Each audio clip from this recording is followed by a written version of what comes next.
Hey there, Corey. How's it going? Hey, I'm good. How are you? I'm all right, thanks. Yeah, right now I'm trying to test out the audio. Of course, the book launch will start at 7, as always. So can you hear the background music? Yes, I can. And I can hear Okay. you too. Okay, great. There's no echoing, no like problems with the audio, anything like that? No, I don't think so. Yeah, I mean, you sound good to me. No echo. Okay, sounds great. Yeah, that's all I need to hear. I think that's all the reassurance I can get. Yeah, let me hold on a sec. Wait, so do you have permissions to turn on your audio if you want to? Like it allows you to do that? Yes, All right.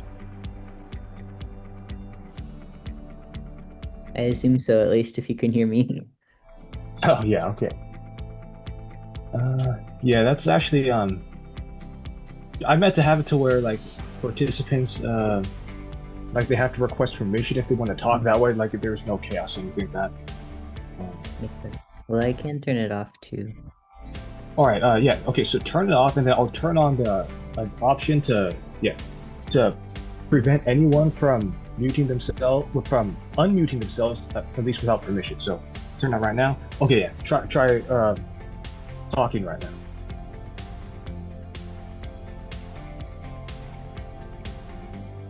Okay, great. Yeah, so that's gonna be how it's gonna go. And let's see. Well, I mean, the thing is, the book launch hasn't officially started yet, so like, I guess it's okay for people to like chat until then. So I can just turn it on. Let me see. I can find it. Zoom has so many options.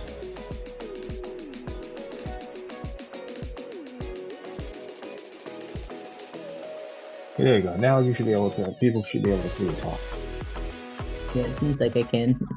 Okay, yeah, I can hear your voice. So yeah, sounds should be great. We might have a surprise.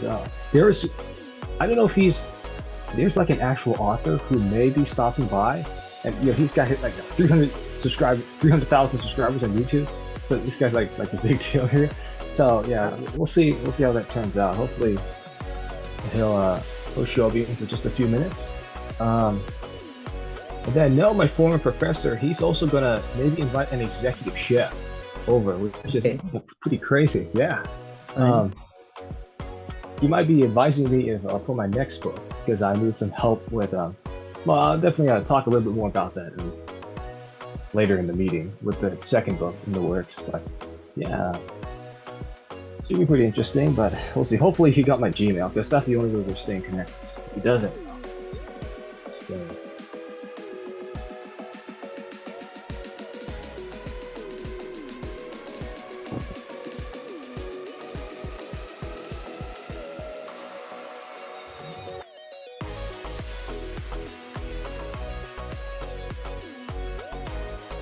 he's getting okay.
Okay, okay. Surely anyone can hear me right now. Okay. Just trying to make sure. Can anyone hear any echo? Is there like an echo or like are you hearing my voice clearly? Okay, that's good. All right. Well, let's see. It's a little over 7 right now. I can completely understand if like some people may have some connectivity issues coming in, so we'll maybe wait like 2 or 3 more minutes just in case some people are trying to trickle in. But yeah, it should be a pretty chill experience right here. Yes, I should. Let's see. Okay, great. Looks like my YouTube stream is working now. So,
We'll give it maybe another 30 more seconds before we officially start the meeting.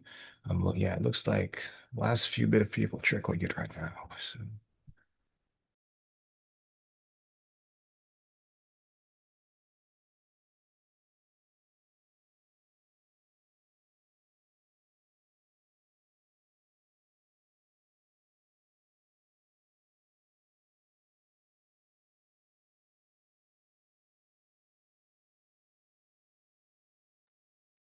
Okay, everyone, I guess we can get started right now.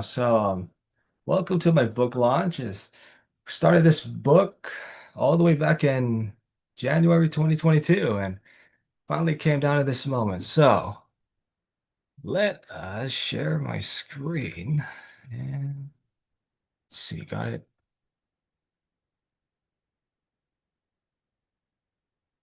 All right, here we go.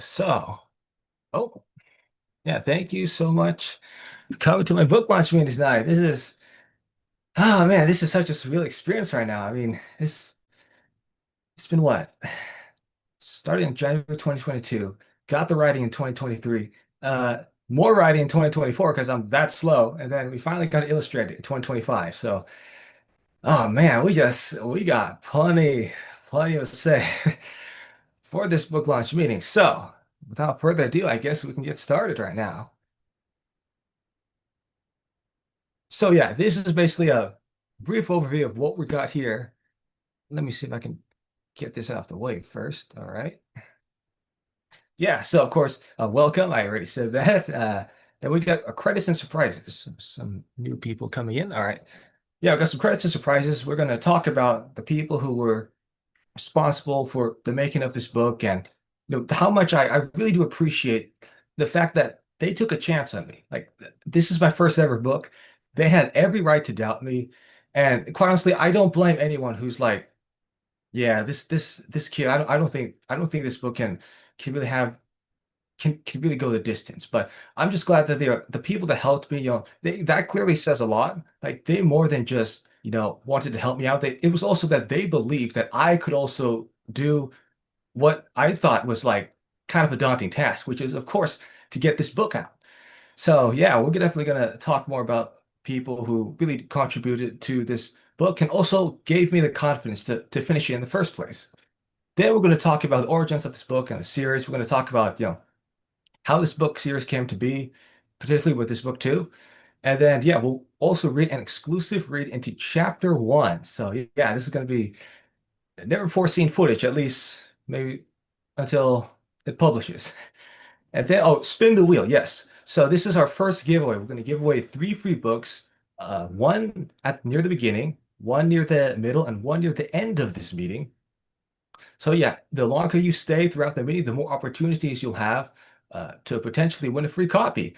And of course, if you stay all the way till the end, you can choose to get added to a special wait list. And this wait list is kind of like you're guaranteed to win something in the future. This is like totally exclusive. You're going to get access to other giveaways and future prizes I'm going to give out in the future. So yeah, a little bit of incentive if hopefully you can stay till the end.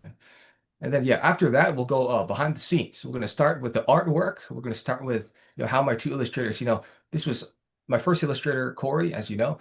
He started all the way back in May. And then my other illustrator, Isabella, she worked starting in June. And, the schedule was a little wacky, but we were able to get this done. And it's honestly been just quite the journey in the process in how I had to make the concept art, and then they worked with providing rough sketches, and this all comes down to revisions, and it's a back and forth process. But honestly, it was worth it. Like it was a fun and fulfilling experience right there. And then yeah, also I'll show you guys and girls all of the canvas course that I used with my illustrators to coordinate their work. And just want to show the revision process. Okay, more people coming in. Yeah, we're going to show the process of what it was like. Asking, okay, I want the scene to look like this way. And then how is it supposed to look? It's just like a back and forth process. I'll get more into that in the future.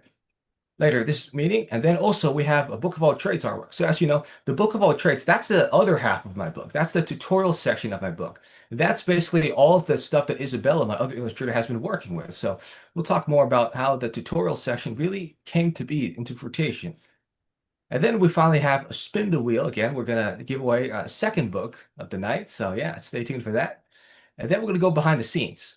So this is gonna be more from what I had to work with, the writing. I'll talk about, full organization. I'll talk about how I went so extensive as to even designing the floor plans of the school, the houses of the character. It'll be quite something. And then yeah, we'll talk about the future of this book series. So, this book series, I never designed it to have an ending. I wanted this because I always wanted to never run out of ideas. So I always had new room for content when making this book series. So yeah, we'll definitely talk about, my next book in the works, and we'll talk about how much of an impact I really want this book series to have on the world. And then after that, we are finally going to go spin the wheel for the third last winner for the night. And then after that, we're going to publish it live on Amazon. As you can see here, if I share my screen to a different area, you will see that this is what it's going to look like on Amazon. So I am basically, everything's all set up. All I have to do is just press this button right here, the publish your paperback book. Same thing over here. Just gonna go publish your hardback book. And yeah, it's just that simple. Like, click on it and then we'll see where it goes from there. I mean, of course, short disclaimer, this technically doesn't like officially publish my book won't like immediately go on the market after that. Like Amazon, they're still gonna have to, look it over for like 3-10 business days. But they had automated checker and I made sure that it didn't violate any rules or guidelines. But hopefully Amazon has nothing to say that they can't decline this book on. And yeah, I have total faith and confidence that, once we publish, this book, like it'll go. There won't be like any sort of like barriers in the way. So, finally after that, yeah, just closing. It's going to open up the floor to questions. It's going to be a warm, chill Q&A. So, yeah, looking forward to that. Oh, and also before I publish, um, either before or after I publish the book, I will open up the QR code so you can scan to have a free to enter the list for free giveaways. And short warning that to encourage people to like to stay near the end, and they can't watch this Zoom meeting on YouTube like maybe 2 or 3 days later. The QR code for the special giveaway list that's going to expire later tonight. So yeah, it's a point that if you want to get added to the list, yeah, make sure to do it as soon as possible. But don't I'll give like plenty of hours, yeah, to get that out of the way. So without further ado, let's get started with the first section of this book launch meeting. So yeah, so of course we have credits. All the people who directly contributed to this book, yes, thank you so much. The first credits that we're going to give to are Cora and Isabella. Now, of course, they knew about this beforehand. Like your illustrations were amazing. You yourselves were amazing to work with. I understand. This, even though it was my first time book, this obviously like never like not this never like what's that? I always like have there were room for mistakes. And the fact that you were able to work with me despite those mistakes, and this was never a perfect journey, obviously. And so I've made a couple of mistakes that were just honestly like I felt really bad. Like I can completely understand why someone would actually like want to walk away from seeing me make these mistakes. But the fact that these two very helpful individuals, they really just stuck it out with me, and they knew that they had total faith and confidence that I was able to make this work. So yeah, thank you so much, Corey and Isabella. As a reward for that, you will obviously get a free hardcover copy of my book. So yeah, it's congratulations, yes. And of course, another individual who was very helpful in the making of this book was Professor Shoelace, also known as Ian Fegan. Now, he's all the way down in Australia. I'll talk a little bit more about the Book of All Trades. But one of the tutorials in the Book of All Trades is how to tie your shoelaces with the Ian knot. And the Ian knot is supposedly like known as the world's fastest shoelace because you could basically, if with enough practice, you could tie your shoelaces in 1 second, only 1 second with that knot.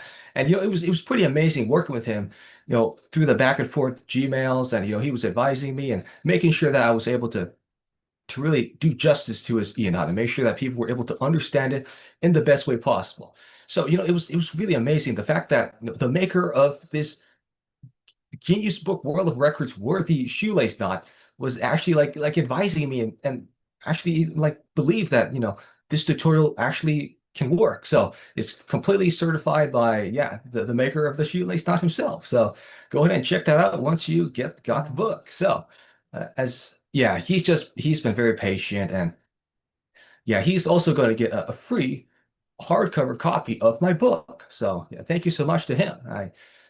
It's been a lot. Let's see. Oh yeah, of course. One more.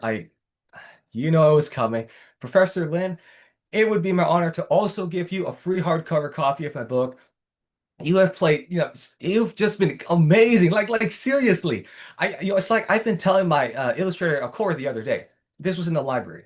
I was like, you know, no matter how, even if this book doesn't become successful, or whether or not this book becomes successful or not, like you deserve to have this book on your bookshelf or wherever you take it with you or wherever you put it and be like, you took a chance on somebody that you had every right to just walk away from. Because, my first book, like anything can happen. And, the fact that you stuck it out by me. I know I keep repeating myself, but it is true. Like this is you guys took such a huge risk on me, and I'm hoping that it really does pay off because like if I've gone this far already, then I can only imagine like how much more else I could do, And yeah, it would be my honor if you were to receive a free hardcover copy of my book. Like even if this book doesn't become successful, like you really do deserve have this as like a personal memento, or whatever you like to call it. It's just been just thank you so much, Professor. I really do appreciate all of your help. I really do. It's you were really I remember that. Professor Lin, this was in December 4th, 2024. I was walking into his office. Believe it or not, this was actually because of extra credit. Like I went into his office because he promised his students, like, okay, if you come schedule an in-person meeting with me, office hours, I will give you one extra credit point. And yeah, like the one extra credit points, they're not going to do much to your grade, but it is something. Like it'll help your grade in some small way. And so I was like, I got to take every single opportunity I can get. I see more people coming in. I got to take every single opportunity I can get to to boost my credit because college it can be quite rough out there, and but of course it was more than just the points. Like I also wanted to get to know him a little bit more because I know that eh, me and I wrote down in like some of the assignments that I write children's books. So my professor, I'm pretty sure Professor Lin, you knew that I wrote children's books, but you didn't get to see any of my work just yet. Um, oh, Chino, so do you mind if you could mute yourself? I'm hearing a little bit of an ambient volume Oh, from sorry, I thought I was muted. Oh, you're right. Yeah, good. Thank you so much, Chino. So, yeah. So where was I? Yeah. So I came into Professor Lin's office on December 4th, and I gave him like I had nothing but just a Microsoft Word document. That was it, just a Microsoft Word document. And I was like, "Hey, you think you could check this over?" And but it was like it was more than it was. I was like, really, it was excruciating because I can remember I was like, Professor Lin, I have like a small request. You mind if guess what I'm gonna say? And he was like, I don't know what you're gonna say. What do you want? And then I was like, okay, do you think you could proofread my manuscript? And then he was like, of course, David. I'd be glad to help you. And there was like a huge weight lifted off my shoulders, and I was like, okay, okay. Hopefully he likes it. Because the thing was that Professor Lin, he was. I remember the stories that he used to tell. Like he talked about the story about a professor who rejected kids' works, but whenever students got angry over it, the professor was like, you know. if I don't reject you now, just because you're my student, like you're never going to handle rejection in the real world when it comes. So I was coming into this mindset, yeah, that yeah, Kirk was exactly that kind of professor who like, if my work genuinely doesn't like it's totally bad, like he was going to say, yeah, I'm sorry, David, this can't work. And I was holding my breath because I was a little nervous because this was like a project I've been working on since 2022. And I thought, man, I'd be so devastated if he was like, I don't think this is going to work, David. But he was great. And I was like, okay, thank you for, I got that extra boost of confidence. And then we started moving forward with the editing and fleshing out all the illustrations. And yeah, it's just been something. And I'm sure Professor Lin, I'm sure you'll have plenty more that we can work with going forward in this book series. And I'm glad to say that you were a key contributor to my to this book. It's really been quite something. So yeah, honestly, you really do deserve it beyond compare. Okay, so that's about the I'm gonna to anyone else, I'm gonna also talk briefly about anyone else. If there's anyone else who also contributed to this book that I forgot to mention, I apologize. I'll get to that again at the end. Uh, but yeah, we can move forward on now to the next section of this book, which is the origins, like how this book came to be. So yeah, like I said, it was first conceptualized around late 2022. I was I could have been a UTA student at the time, but I decided I didn't want to do it. I think I could get into a hopefully a better college. I'll just work at Amazon, and Amazon will actually play a crucial role in also the making of, not because of Amazon KDP, like the website that I'm using to publish it, but because of something else that directly influenced like the events in the book. And I'm sure Corey, you know what I'm talking about from our last meeting. Yeah. So I don't know if this is true, but apparently what happened with the Hunger Games, I think who was the author of the Hunger Games? It was oh man, Susan Collins, I think. Susan Collins.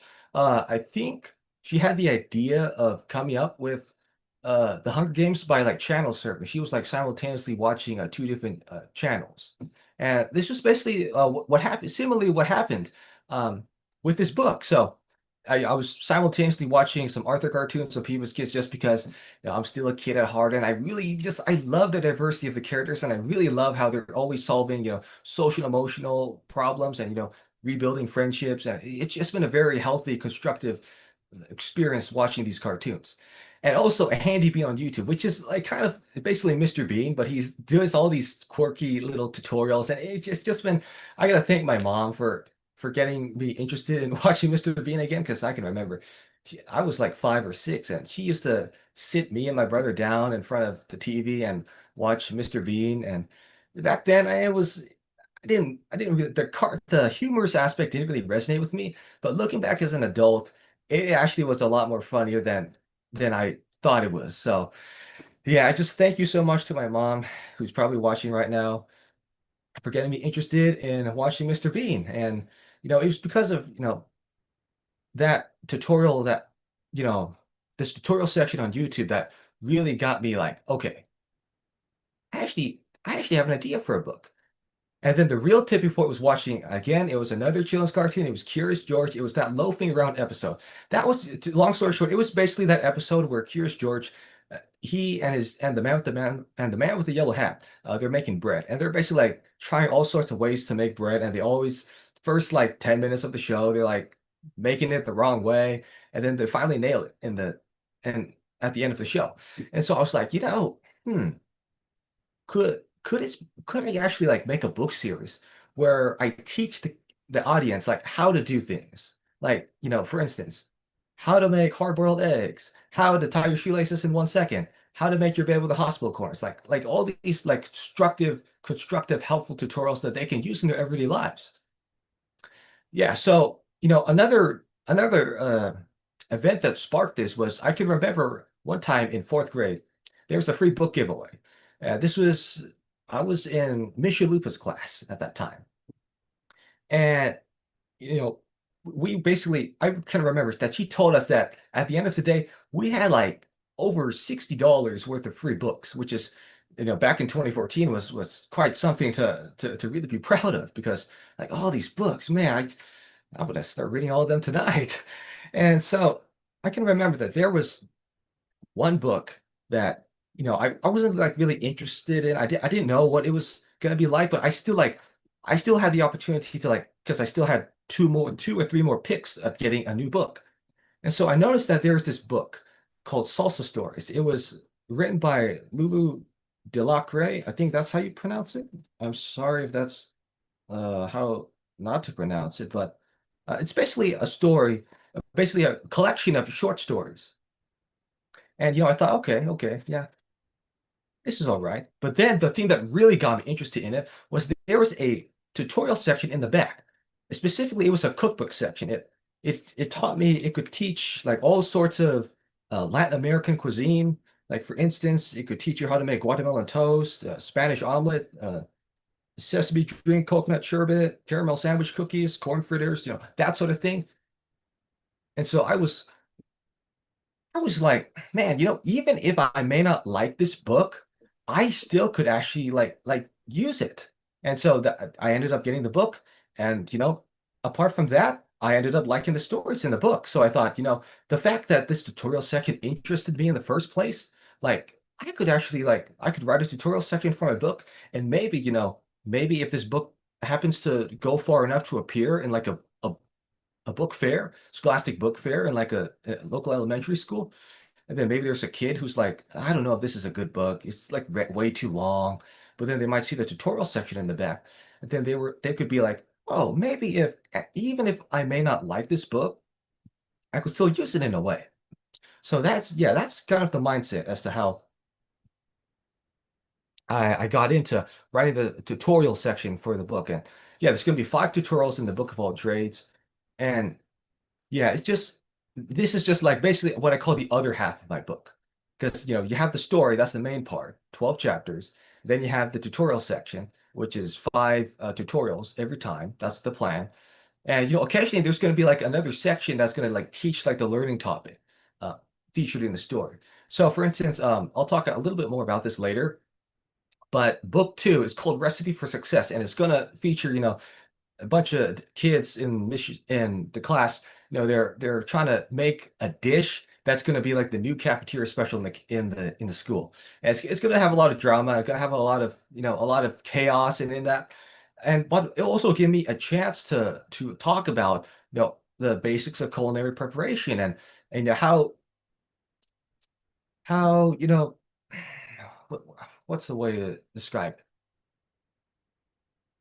How kids can prepare their own food in a way that's like okay. Like for instance, let's see here. For one of the tutorials in my book is how to make hard-boiled eggs, but I do it in my opinion, a safer version. There's one variant of making hard-boiled eggs where you drop the eggs into boiling water, like already scalding water. But I thought, because this is like for kids, like maybe we should do it in the safer way where they put the eggs into the pot first and then they boil it, so they don't drop the eggs in the boiling water. So it gives me a chance to teach the audience like how to prepare food in like a safe way so that when they can actually when they see that, hey, I could actually accomplish this, like thanks to them doing this in a safe way is obviously going to be encouraging for them to do the work, then maybe they're going to be more interested in pursuing other tutorials or perhaps exploring whatever learning topic is featured in the book. So yeah, moving on from that, we also have a strange connection to the roster numbers of the class. Okay, this is very interesting. I have no idea how my mind ever comes up with this, but this personally like played a crucial role in determining what students got featured in my book. Like I can really remember from first, second, third, and fourth grade, I was my desk number was 5 for 4 years in a row. And I was like, man, that's a little mild, that's mildly interesting, but could I actually like use it in a way. Like it's like these weird things that just pop up in life, and you're like, I just may, maybe could I use it in a way? We'll see. So, I decided these like the kids in this book series, they're not like in a way they are based off of the classmates that I met in real life, but they're based off what I thought of them. Not like who they are, because I mean, of course, many of them probably changed by now. Uh, but yeah, I could still remember their personalities like way very vividly in my mind. And I was, paired that with the fact that, I'm a quiet kid, I'm total introvert. I'm more of an observer. I like to listen to how other people, what their conversations, not like I like to eavesdrop or anything. I'm not trying to go off as that. I'm just, like the quiet kid in the class, so I'm always like very observant. So yeah, with the roster numbers, like I can remember the roster numbers of every single student in my class, at least third and fourth grade, which is like very strange. But somehow, like how does this happen? Like how does my memory just remember that? So I thought, okay, you know what? Like I know this is probably a random like memory, but maybe I could put it to good use. So I decided to correlate. I decided to correlate the students. For instance, I can remember there was a quiet girl in my first grade class, but that's really all I know about her. She's quiet, and so her roster number was number one. And so the student who has roster number one in my book, she's not exactly based off her, but she does, share some similar personalities in that she's quiet, kind of little difficult for her to make some friends, but it's just she has like a lot of good values, and she wants to be a teacher when she grows up. And it's just it's all these little things that you take out of your memory and you string them together. And I definitely think that you know I could create a really diverse group of characters that not only is it like, oh man, I can't believe I gotta create this character like complete from scratch. Like not necessarily, because I still can remember the personalities of some of the kids that well, so, yes, all of my classmates from, first grade, second grade, third grade, fourth grade. And, I could really, visualize how they would act and try to create like as much of an authentic classroom experience as possible in my book. So yeah, we'll definitely talk a little bit more about these roster numbers later in this presentation. Uh, yes, absolutely. Yeah, I'm glad. I'm glad they were very insightful. I mean, it's just been these details here. It, there's just there's so many things that I'm a little nervous. I'm afraid I might forget because it's just there's so much information to go over. But yeah, this is basically a brief overview of the origins of this book series, and I'm hoping that I'll definitely talk a little bit more about the future of this book series later on in the presentation, so we can move on later to, oh yes, a sneak peek. Okay, so it's time for an exclusive read into chapter one. So I have the book right here. I don't know though if my background is going to be act all wonky, but yeah, that's what I thought. It's all wonky. Um, but you can basically see, well, yeah, yeah, I'm not gonna try to make it so exact with the camera angle, but yeah, the book's right here and it's all edited, thankfully. And yeah, we'll get right into chapter one. And yeah, hopefully you could, maybe pique a little bit interest in any kid watching out there. We'll see, or any parent watching out there who's interested in looking for a new book to buy for their child. So yeah, I guess without further ado, we could get started. So, and the interesting thing about this book is that this book there's a lot of head hopping. This book has three main characters, and the viewpoint is going to alternate between chapters, and it's basically going to try to flow like one linear story. It's going to flow like in chronological order. You're going to see, the events of what happens with some of the main characters before the back to school event, and then later on at the end it's going to end like when the characters are leaving the back to school event. So we can get started right now. So this is chapter one, Run Home. Ryan, Ryan, Ryan, Ryan, how you stared at the small baseball card sitting on his desk. I can hear you, Mom. I didn't lose my hearing overnight. That's good to know. Mrs. Howard walked over to the windowsill and opened the blinds. I hope it doesn't rain when we get to Memory Lane. Orion looked away in disgust from the sunlight. That wouldn't be so bad, he muttered. Mrs. Howard raised her eyebrows. Either way, we're still going. You can't miss your first day of school. First day of school? On a Saturday? Orion heaved a long sigh. It's just meet the teacher day. The first day doesn't start until next Wednesday. I know, but you get to finally see your new school for the first time. Can't you be even a little excited about that? Did Dad really have to move us here to Skylight? Couldn't he have just moved himself? Mrs. Howard frowned. We've talked about this before. I don't like this move any more than you do. But your father knows it's best for everyone. If everyone means only Dad, Orion grumbled. What kind of a name is Skylight for a city anyways? It's just two words mashed together into a mess. Orion, Mrs. Howard shook her head. Please, please don't start. Your attitude could spread to others, you know. Eat your oatmeal while it's still hot. She walked away before appearing at the doorway again. And make your bed too. It might make you feel better. Orion tried to remember. Was there ever a single chore he'd done that made him feel better? Yeah, nope. He looked towards the top of his bunk bed as if it were covered in a blanket of worms. The last time he remembered making that thing was 3 months ago. It had also been 3 months since he'd played his last ball game with his buddies back in Houston. It had been a long, hard-fought game down to the final inning, but they were too ashamed to look at the scoreboard as they packed up their gear. Orion took an uneasy glance towards his friend Graham nearby. He shoved his glove into his duffel bag. I'm sorry. Orion winced. I didn't know what I was thinking. Graham only nodded. I know, man. He placed his bat inside the bag and zipped it up. It's your last game with us. You knew you had to be gutsy. But I didn't want it to end it like this. Orion sighed. I guess I should have just settled for third. I think you could have made it, Graham said. Even Coach did too. Why didn't you dive? Oh, come on, Orion frowned. Home plate was at least 10 feet away. You probably saw it a lot closer than us, Graham replied. You could have at least tried. Orion scoffed. Just looked so far away.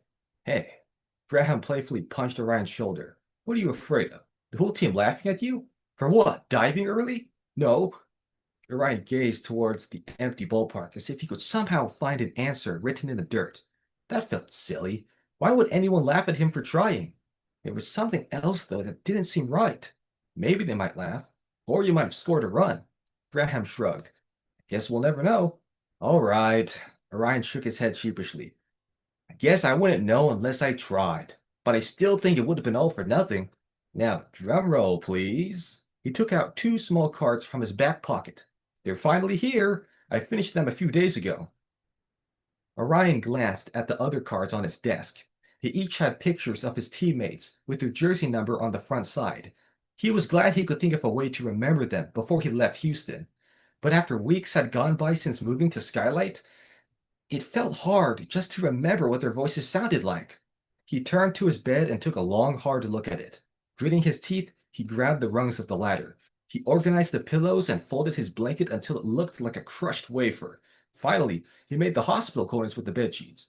If he planned to go to college, he was going to need some education after all, and he didn't think most colleges would accept a kid who's only been in school for 4 years.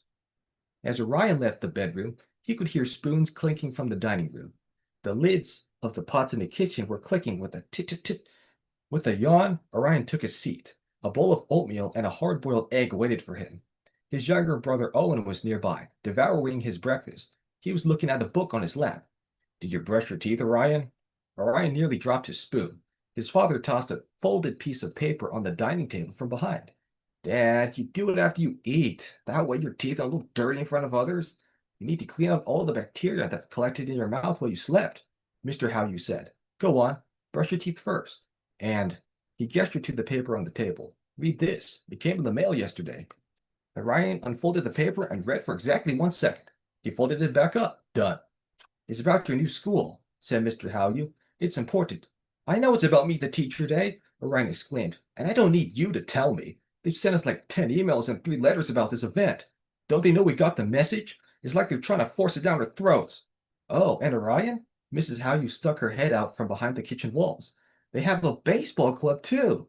Didn't you read anything they sent you? A baseball club, but not a baseball team? Orion asked. I don't know. Why don't you find out for yourself? Ah, whatever. Orion stormed off towards the bathroom. I'd be wasting my time, just like all of us here. He slammed the door. Seconds later, he could hear a knock on the other side. 15 minutes in the room when you're done. Orion switched on the light with shaking fingers. His neck felt hot. Maybe it's better he's in a bad mood now than in front of everyone at school. He could hear Owen say, We just have to be patient with each other, said his father. I know how much we miss Houston, but we have to put that behind us. We'll improve over time. Orion leaned his back against the door. He closed his eyes. The van was out of the question. He doesn't even have a driver's license yet. A plane wouldn't work. He couldn't scrape together enough allowance for a ticket in time. Going on foot could work if he were willing to walk the distance of 35,000 football fields, give or take. Surely there were more options than that. After he finished brushing, he avoided looking towards his father and brother. He closed the bedroom door behind him and glared at the bunk bed in the corner. Unless he had the special superpower of deep sleep that's so deep you couldn't use a foghorn to wake him up, taking a nap was out of the question too. Taking a deep breath, Orion grabbed Owen's ruffled blanket on the bottom bunk. Slowly, he began to fold it until it looked like a wafer. Even though his stomach felt fuzzy doing it, there was a tugging feeling inside his head. Did he really have to go through this? Did he have any choice? Yes. Some way, somehow, he was going to run away from this mess. And when he did, he wouldn't have any plans of stopping. So that concludes chapter one. So hopefully, maybe it might pique the interest of anyone. We'll see. It's definitely going to come down to the wire. So with that out of the way, we can actually start our first giveaway for the book. So no gambling involved, of course. Why would we do that?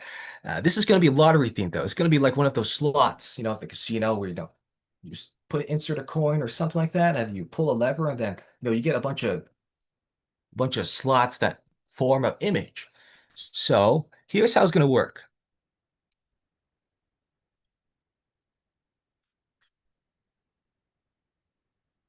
Basically, what we have here is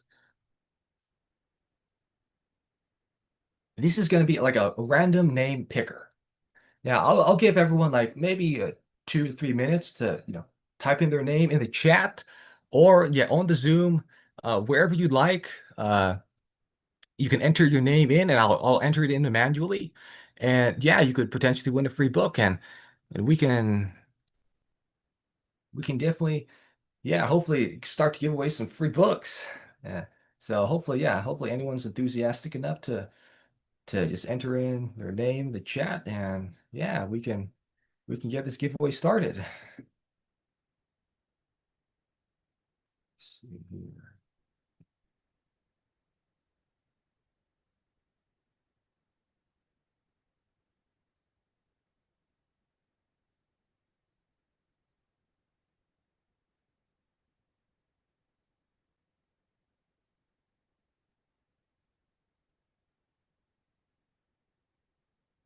See. All right, let's see what we got here.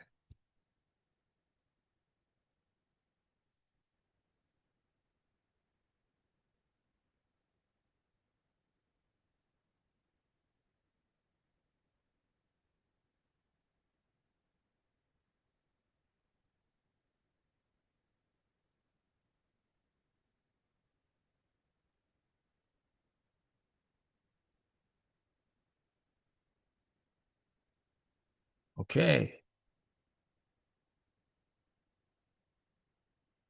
Maybe wait maybe about another couple seconds, see if anyone else entering their name, and yeah, we can get started. Oh yes, of course. Yeah, I'll make sure to add him in too.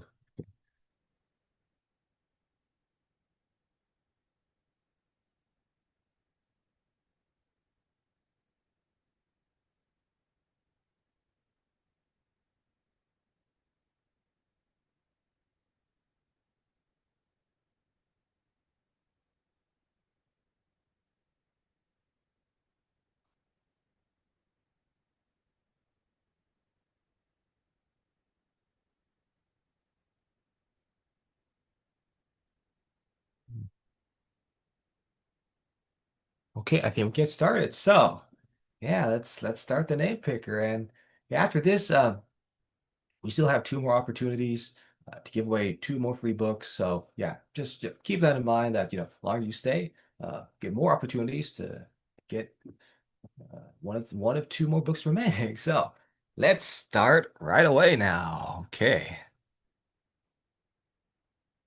here we go.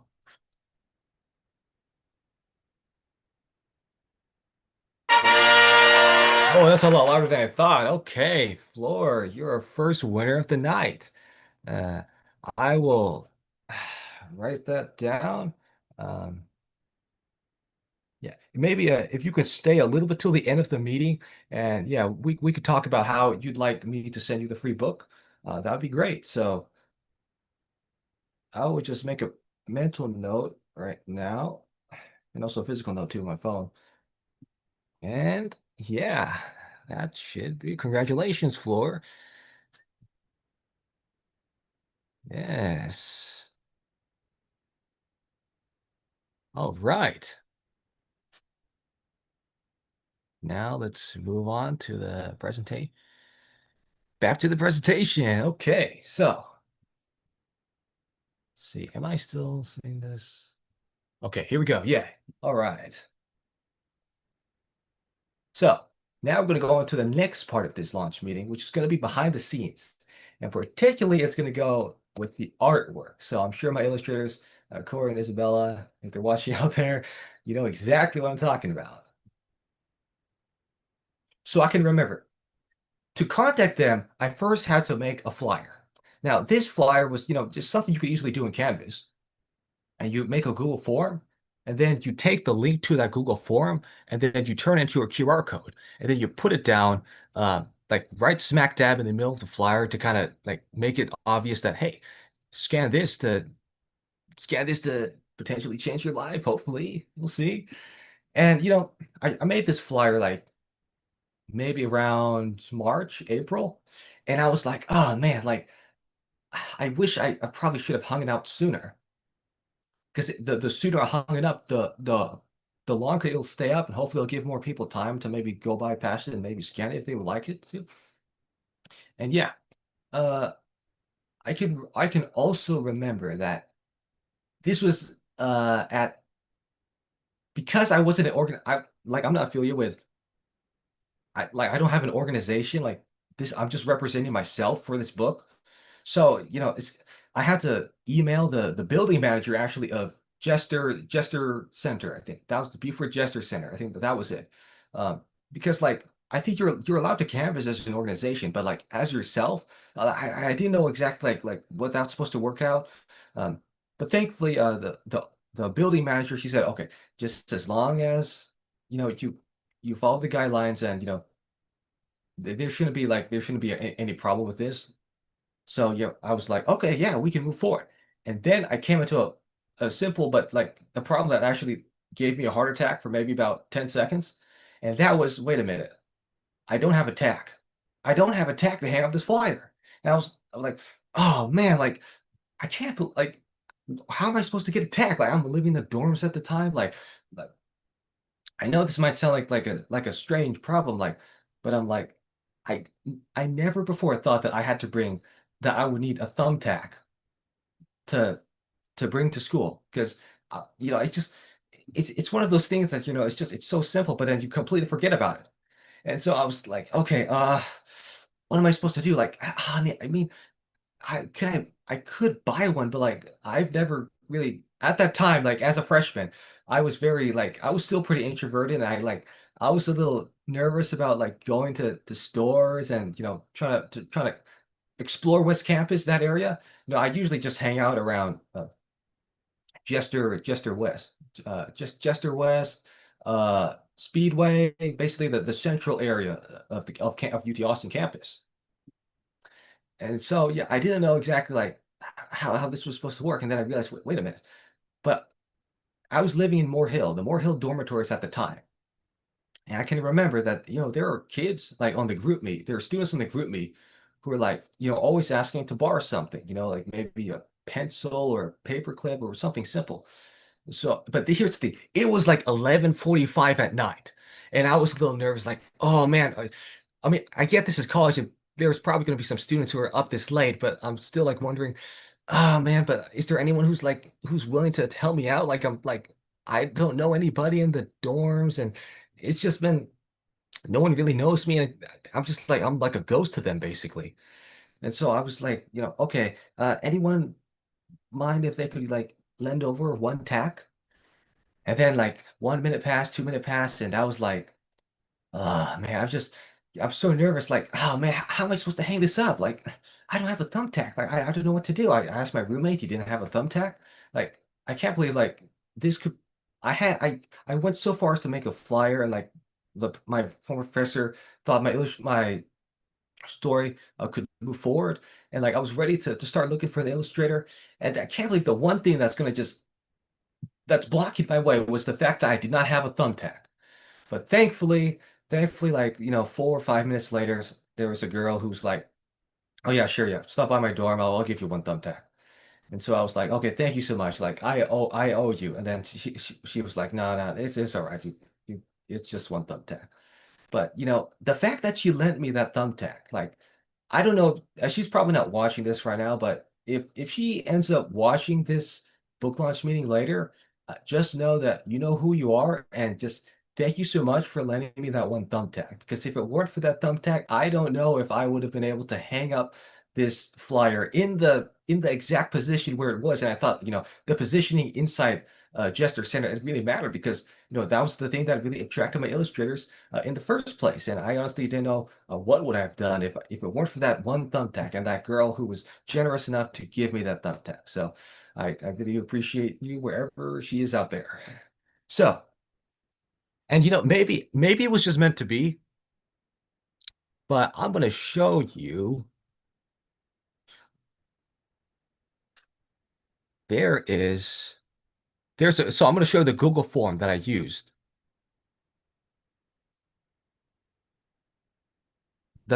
to be like the interview. It's kind of like a questionnaire from my illustrators. And it's just gonna ask them, like some simple questions. Like, hey, you have like a portfolio? Do you have any experience with illustrating? And then I'm gonna tell them about, hey, so this book that you're gonna be illustrating, it's gonna have, 50 illustrations, black and white. I prefer this sort of art style. And maybe it was meant to be, but this was like it felt like the perfect puzzles like fitting into the piece. Now I hung up this flyer, I think on April the 16th or the 17th. It's kind of one of those 2 days.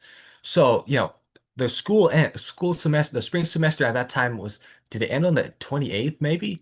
So that was like, I don't know, 11, 10 days. I'm not so sure. But yeah, that obviously doesn't give a lot of time for this flyer to catch any attention of any students who were interested in illustrating my book. But I can remember that Isabella, she was the first to sign up, and that was like directly the very next day, like that morning. Like at night, I hung up the flyer like maybe 11:55, 11:56. When I woke up at 10, because I'm that kind of a kid that wakes up until 10. Uh, or maybe wait, no, I woke up for an early class. Yeah, yeah, that was right. Okay, well, that details doesn't matter. What mattered was when I checked if anyone signed up for the form. Yeah, that very next day, Isabella, she signed up for it, and I was like, "Hey, wow, wow, this is some good art style." The thing that I was nervous about though was the fact that I there was going to be like I said, there are two halves to the story. There's the main section, and then there's the Book of Old Trade section. And those require like completely different illustrations. The Book of All Trades, that's like an additional 48, 49 smaller, tiny illustrations. That's not so basically in reality, this book has over 100 illustrations, like when you combine the illustrations from the main story and the Book of All Trades, together.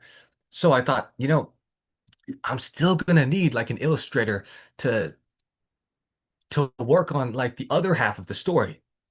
And then later on, I can remember I was waiting in line for my rhetoric and writing class.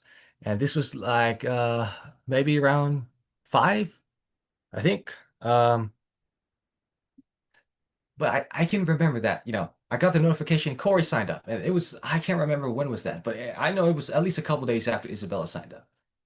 And like I said, maybe it was meant to be, but let me see here.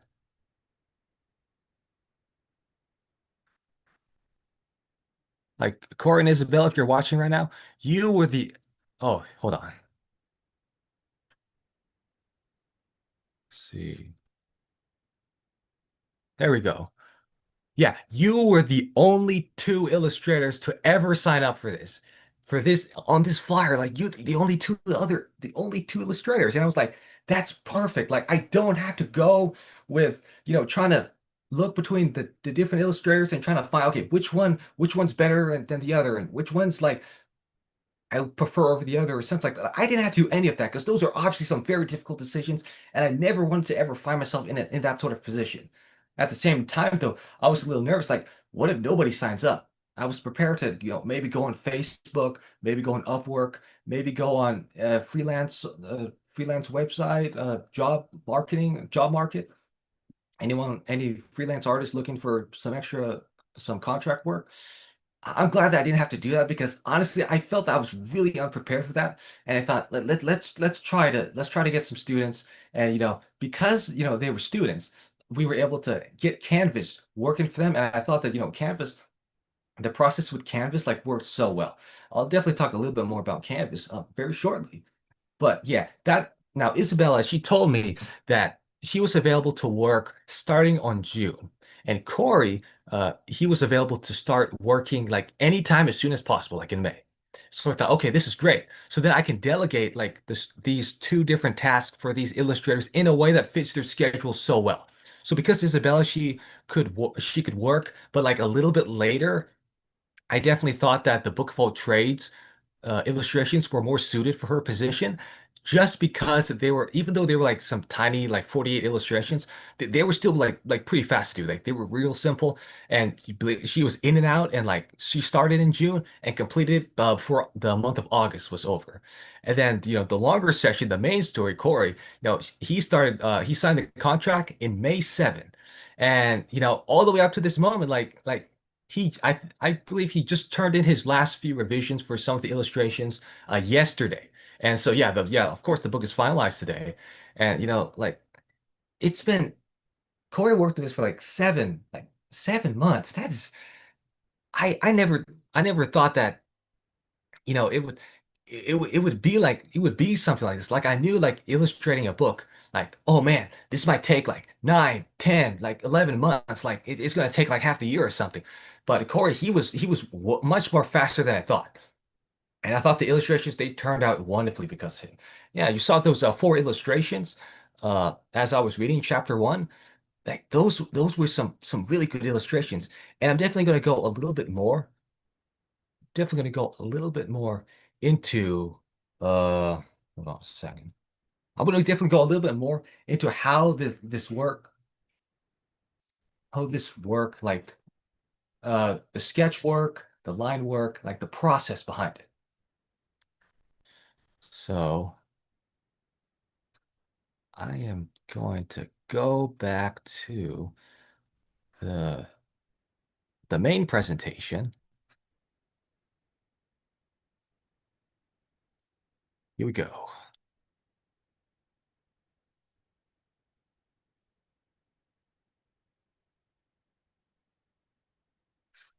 Yeah, like they honestly, like I said, I know I said this before, but they really did take a chance with me, and I'm glad, hopefully it pays off because it's it's really been quite something. I know I keep repeating myself again. It's just like I can't believe like this is like a 250-page book that has like it could be read like it's like one of those middle grade novels, but with no pictures. But actually my book has pictures, and it's like I feel like I don't know if I'm going to uncharted territory. I'm not sure if like this is like a unorthodox form of children's literature when you have like so many pages and there's like so many different illustrations.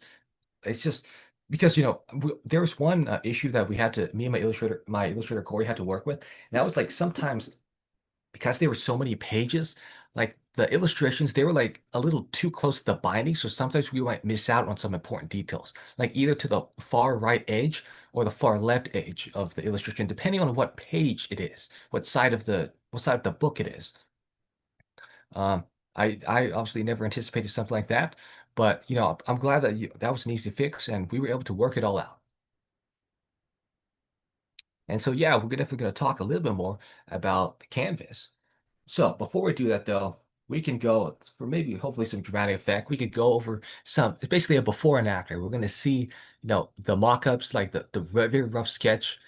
I know you're gonna laugh at them. That's okay. They're my drawings. I can take it a bit. And then we're also going to take a look at the tutorial session, as you know, Book of All Trades that's created in Canvas. And like I said, again, the Canvas, that was everything. There wasn't no like sending through email or sending through Dropbox, the illustrations, like all of the illustrations, all of the coordination, that was all done on Canvas. And I thought that Canvas it was, it worked so well for us. So anyone who's like interested in coordinating with their illustrator, and they're wondering like what they could use to help with the with the illustrating process and receiving it and providing revisions, I would definitely recommend Canvas. It's been very simple to use. So yeah, as you know, Orion, he is the first main character that you meet in this book. And yeah, this is the mock-up art. And obviously, yeah, it has a lot of room for improvement. You can see like I can't draw hair. It kind of looks like a bunch of sticks on his head. And I try to make his eye give a facial expression that he's kind of like unamused. So I have like gave him some bushy eyebrows. Now, believe it or not, Orion, he was actually the first he was the first character that my illustrator drew. And it was basically kind of at that time, it was kind of like a test to see like, hey, what kind of art styles are you familiar with and are you comfortable with? And so we settled on this and we thought, yeah, I think I could definitely see this art style like working with, my book. And I could remember Corey, he drew three different pictures of Orion, and they're all in like different art styles. And yeah, I personally thought that this is the second art style that he drew. And yeah, as you can see here, like the lines and the shading, like he didn't need to do all the shading and all that, but the fact that he added those extra details that made me see like he really is committed to this and he really wants these illustrations to look the best that they can be. So I definitely do appreciate him for that. So after we moved on from that, so this illustration right here, like, yeah, this illustration right here, that basically was like, okay, let us from now on, you can work with that sort of illustration art style. And so yes, we decided, okay, now let's refine Orion a little bit more and give him like the physical features that make him the way I envision him in in his mind. So in my mind. So I have as you can see here, Orion, he's basically like has more of a spherical face. And yeah, that's what I definitely pictured him. Like pictured him kind of medium build. He's kind of almost angry looking. I definitely, while he is smiling in these mock-ups, I definitely still like it still gave me a good idea as to what he looks like. And I still like had the sense of what his face looks like, what his head is shaped like. And I definitely thought the hair was really well done. I really did. I really thought that, yeah, I think we could work with this. And so this is a little bit more of a refined version of Orion. So we decided, okay, now we have to give him the facial expression that like gives him his signature look. Like he's angry, he's pessimistic. He really doesn't like how his life is turning out right now, and he's very pouty. So I thought that his facial expression really does like it gave me a good sense as to Orion's personality. And I thought that personally, like nailing this facial expression was crucial and like allowing me to see like how like I could hear his voice in my mind. I could like really imagine him so vividly. And I thought that this illustration was really well done. So we did some more, tune-ups. Now, for instance, I was like, okay, you think you maybe change uh, his pupils, make him look a little more forward because these are for the main characters, I also asked my illustrator to draw 3 profile pictures. Now, with any character in this book series, what's going to happen is you turn to a new chapter, and then there's going to be a profile picture of the character that's featured in that chapter, and also, yeah, their name below them. And so to kind of kill two birds with one stone, I was like, hey, I think if you can also draw, if you can draw the lost my train of thought. Hold on a second. If you can draw like the profile picture and at the same time like draw the character as I like envision them, like we could definitely get some stuff done. Like you don't have to just draw the character as I envision them and then also draw the profile picture again. Like why do you have to draw 2 different illustrations? You can just focus on drawing just one illustration and it'll settle it both. Like I can definitely get both at the same time. It'll definitely save some time. And so yeah, some more refinement. I thought, hey, you think maybe you could like round out his head a little bit more and give him hair that kind of like looks really like strewn and messy, not exactly like kind of not neat, kind of like gives it that messy sort of like natural sort of vibe. And then we decided, okay, maybe if you could round out his head just a little bit more. And honestly, I thought that Orion, he just turned out really well because yeah, that's eventually what he appears to look like in the book. And I definitely like saw like if I look at that face, I'm like I feel like that kid he has the tendency to get angry, like he has the tendency to throw a temper, and it's just having Orion like come to life in front of my eyes. He's the first character that I saw that like it really is a special experience to see, as an author, you're writing your book, you don't have an illustrator, but then when you have an illustrator and they draw out your characters and you're seeing them to life like for the very first time ever, it's just a really special experience. Like you're actually seeing your imagination come to life. And I did like Orion, that very first character that, was that character that made me see, man, I can't believe like this is actually my character. Like I can't believe it. So also Let, there's also another character we're going to look over. Yes, there's also Valerie. Valerie, as you know, she's the second character, the second main character in this book. And yeah, this is basically I honestly don't know how I forgot to draw her arms there, but I was thinking, okay, maybe this will just give a basic idea of what I envision her to look like. I kind of envision her to have like a Parisian blonde hair. She'd be kind of a fairly large girl. She'd have like a hairband on her head. She looked like a very. The key here was to make her look like she's very helpful. She's very cheerful. She's very bubbly, and she's very optimistic. So this is an example of actually two mock-up illustrations that Corey did. Like these two, they're not like these two are completely different. But I thought, I actually would like it if you combined those two mock-up illustrations. Because what happened here is it wasn't like I'm gonna ask Corey to, okay, do a mock-up of this character, and then we'll see if we can work around it. It wasn't to save time, I guess, within like the revision process. I said, okay, I want you to draw this character in 3 different ways. We already got the drawing style done, so that's good. Yeah, just draw the characters in 3 different like ways. Like give them 3 different faces with the same drawing style that we agreed on. And so these are obviously 2 different faces of Corey's depiction of what Valerie looks like. And I thought, I actually like them both, but I'm wondering if you could maybe combine them together.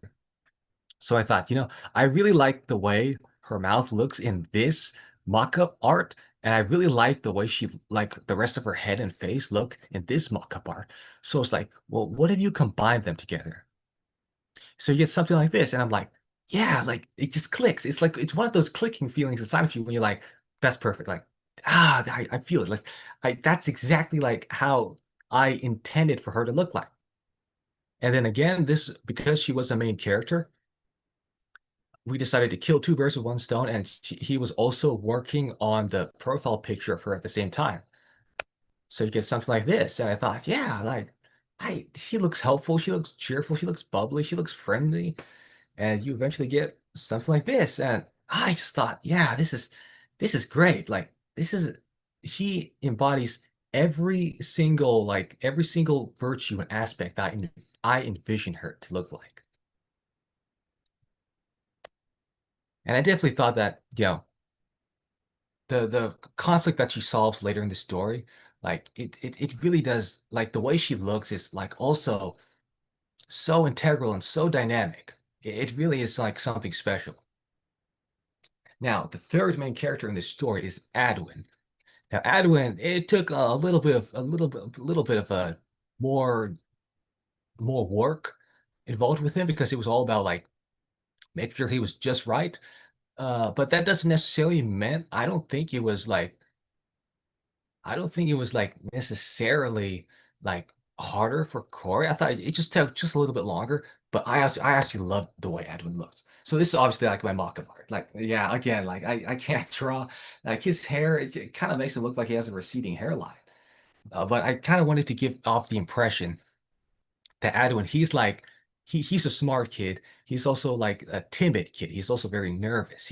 He's unsure of like what what the future holds for him. So yeah, this is basically the markup that we decided. As you can see here, hold on a second. Let's see here. Yeah, okay. So we have Adwin here who has, you know, I thought that his hair looked great at this one, but at the same time, this mock-up here, I liked his pose. I like the way he's kind of like a three-quarters view and also kind of like looking up towards the ceiling. And I thought, yeah, that makes him look very like very esteemed, very like that sort of vibe revolving around him. And so I thought, what if you take the way Edwin looks right here and you make him with this pose? So you get something like this. And I thought, yeah, this is one of those clicking feelings again. Like that's exactly like how I'd envision him to look like. And then, another small minor revision would be if he would look a little bit more upwards towards the ceiling. And then that's his profile picture. You get something like that. And I thought, Corey did a nice job with even getting the entire right. And honestly, like the way he turned out in this book, it was like it blew me away. I was so like so happy by how he turned out. Like he again, just like Orion, just like Valerie, he looks like somebody who exhibits the sort of qualities that he is associated with. Like he to me, he looked esteemed. He looked quiet. He also had the potential to look timid. Like I could see these qualities like revolving around him, and it just makes it so much easier for me to write him. And then we also have Ligia. Now, Ligia, she is a friend of Valerie. And, I again, I can't draw, but I try to give the impression that, hey, Ligia, she's like the dramatic type. She's charismatic, but she also like gets easily emotional. So maybe if you could nail down the facial expression too, I think it would be more easier for me to see her that way. So, this, believe it or not, the first mock-up that Corey did as a choice. There were three other mock-ups, but I thought that this first mock-up choice was great. But I thought, maybe I could envision if her chin was like maybe a little more triangular, a little more smoother. So I decided, okay, you know what? It's okay. Let me see if I could try to edit it myself in Procreate and see if it kind of like changes anything. So I thought, yeah, I like the way like her chin looks now. Like she looks more. It's like one of those again, another one of those clicking feelings. Like yeah, like she looks like she could easily get emotional. She looks like someone who could easily react in maybe like a very a very enthusiastic, a very emotional. She could throw an outburst, like anything, like anything regarding drama. That's her game right here. And so I thought that, yeah, Lygia appears in the book like so well. Like again, she looks dramatic. Like she looks like she could like, and eventually I can't really spoil anything in the book, of course. Um, but I definitely thought that all these characters, they really do like they really do like their dialogue and the way they look. It connects so well. It's one of those like those feelings that's like, yes, this is I can see this character looking this way. Like there isn't like no discrepancy or anything like that. Like Corey, he did his job so well with this one. Okay, I think that this is the last one. Yeah, so Mrs. Schaefer, as you know, she is one of the teachers at Memory Lane Elementary. Now, I talked with Corey a lot about this one because, in my opinion, I thought that Mrs. As humans, like we're all different. So no doubt we're all gonna think of like a different way of seeing things. I don't know like how rare this is though, but I personally thought that Corey, he absolutely like got Mrs. Schaefer down exactly as I envisioned her in my mind. Like no joke. I actually thought that that's exactly how Mrs. Schaefer looks. That's exactly like it's like, oh my gosh, I don't even know if I can't believe like this is like so perfect. So this is her mock-up. I mean, obviously, again, like I'm just glad I'm not the one drawing because if I were, I probably would give some of my readers nightmares just thinking about it.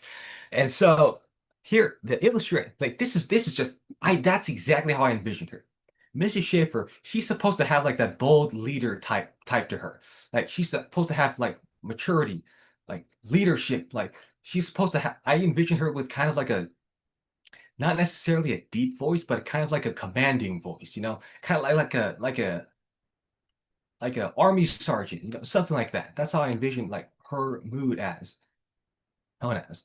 And yeah, it's just the way she's turned out in the story, it's just been phenomenal. Like I definitely felt like out of all the characters in the entire story, Mrs. Shaper has been the character that has like most that Corey has drawn that has most like closely resembled the way I pictured her in my mind. Which is perfect actually.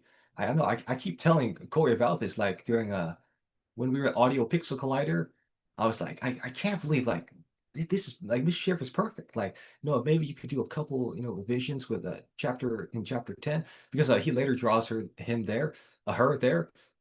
And it's just honestly, I don't blame him. I blame myself completely for like for having all these sorts of perfect like now that I'm seeing Mrs. Schaefer look like she looks perfect. I'm like, oh man, now I'm carrying this bias with me, and I'm like, okay, now you think maybe you could draw her a little bit more like your mock-up art, and you could draw her a little bit. I'm having this sort of like, oh man, now my illustrator has to.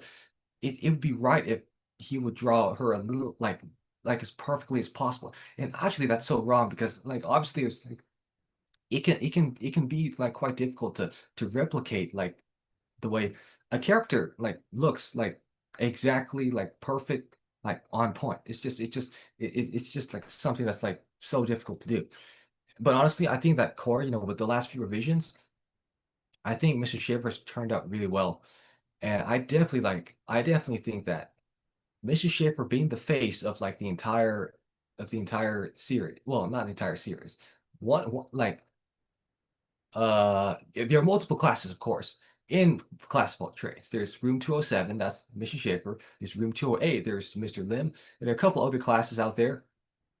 Mrs. Schaefer, like, I'm seeing her and I'm like, I can't like if I honestly don't know what the future's gonna be like. Um, but if like there is another illustrator uh out there or like another illustrator wants to work on this book, I'm gonna be like I want you to draw Mrs. Schaefer like that. Like this is just perfect. You're gonna have to find a way to do that because it's just I envision her so like this illustration. It's so perfect. It really is. So yeah, again, that just a huge thanks to Corey for nailing that. I don't know how rare it is for an illustrator to draw the character exactly as you envisioned her in your mind. So And then we can move on to the Book of All Trades, which, as you know, that's the tutorial section of the book. And yeah, we'll definitely go over the artwork. So here is one example of the what the Book of All Trades, how to tie tutorial looks. So as you can see, yeah, I know that of course, there's like plenty of information here, but I'm going on the notion that, if the audience, they go through the work of reading all the information, like it's going to give them all of the details that they need in order to perform each task successfully. And, I thought, like, if we have to go like baby steps, like super duper easy baby steps, that's why it's so much easier for the readers to follow along. So as you can see here, step one, all you gotta do is put the skinny end of the tie on your left and the wide end on your right. Easy enough. Step two, even more simpler. All you have to do is have the wide end a little lower than the skinnier end. Step three, cross the wide end. It's just all of these like super duper easy simple steps. I feel like that's the way to really get the readers to follow through with the whole tutorial.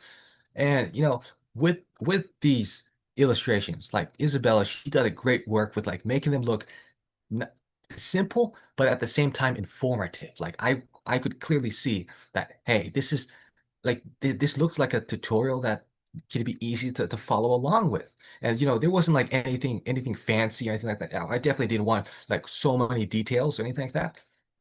I just wanted like an illustration that really just gave the readers enough to understand like what they're looking at. So as you can see here, like they're looking at the tie that's like it's looping around behind um the wider end. Okay.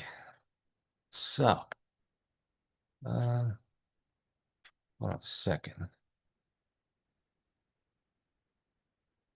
Yeah, and so what you have here is step 4 and step 5, and this is the reference art of how to tie a tie. And okay, well, let me see here.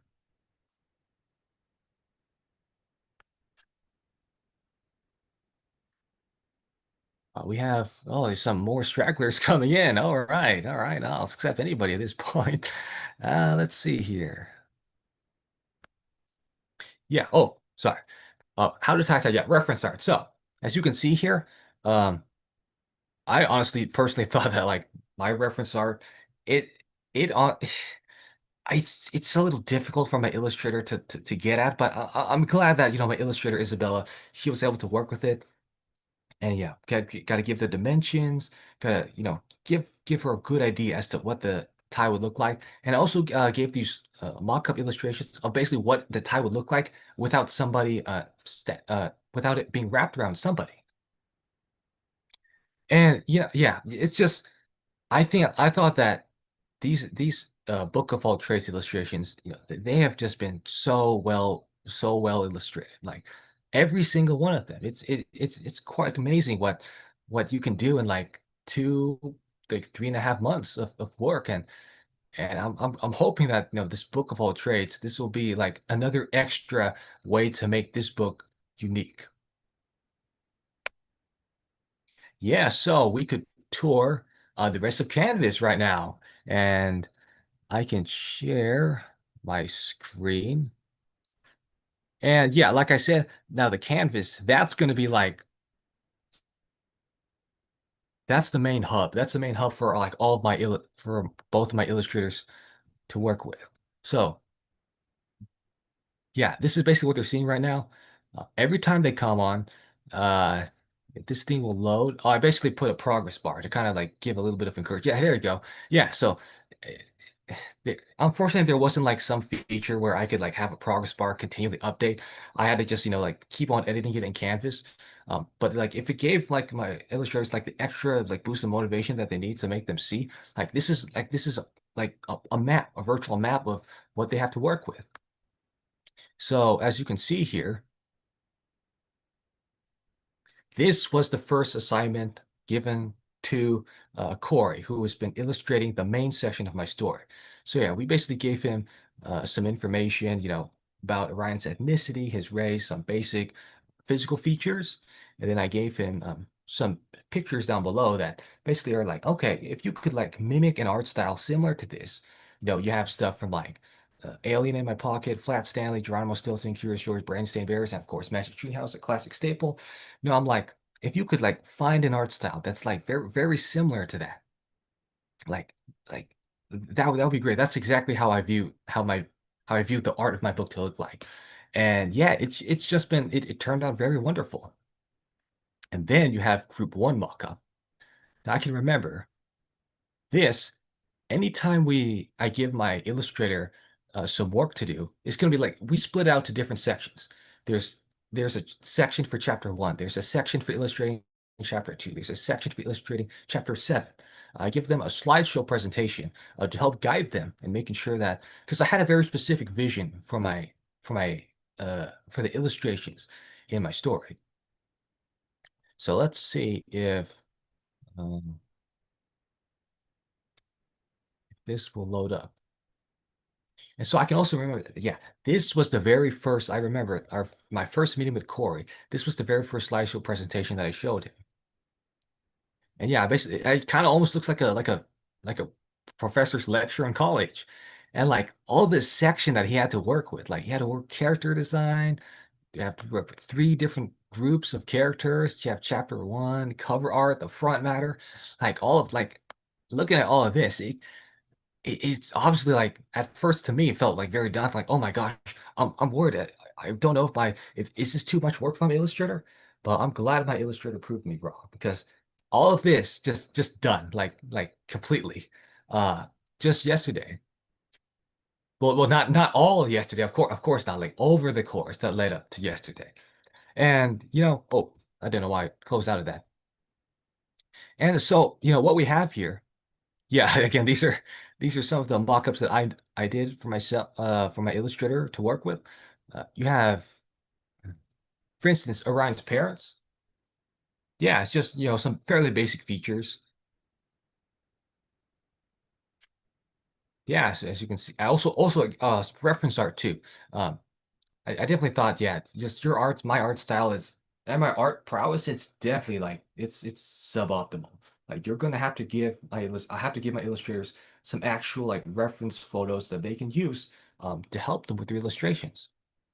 Now, I really like this feature, the speed grader, because that option allows me to see the submission history of my illustrators. So as you can see here, this one is in May, all the way back in May 10th. And also, like, anytime I want to give my illustrators, like, hey, you think you could do something, change up your revisions, uh, ask them for like specific tune-ups to the illustration, I could just use this comment, these assignment comments right here. And yeah, just like that, it's very simple. And then, so for instance, here is Owen, who, as you know, is Orion's brother from chapter one. And again, these are like three different choices that my illustrator gave me of, hey, this is what Owen could look, or maybe he could look something like this, or maybe he could look something like this. And eventually I ended up with, okay, let's have him end up like this.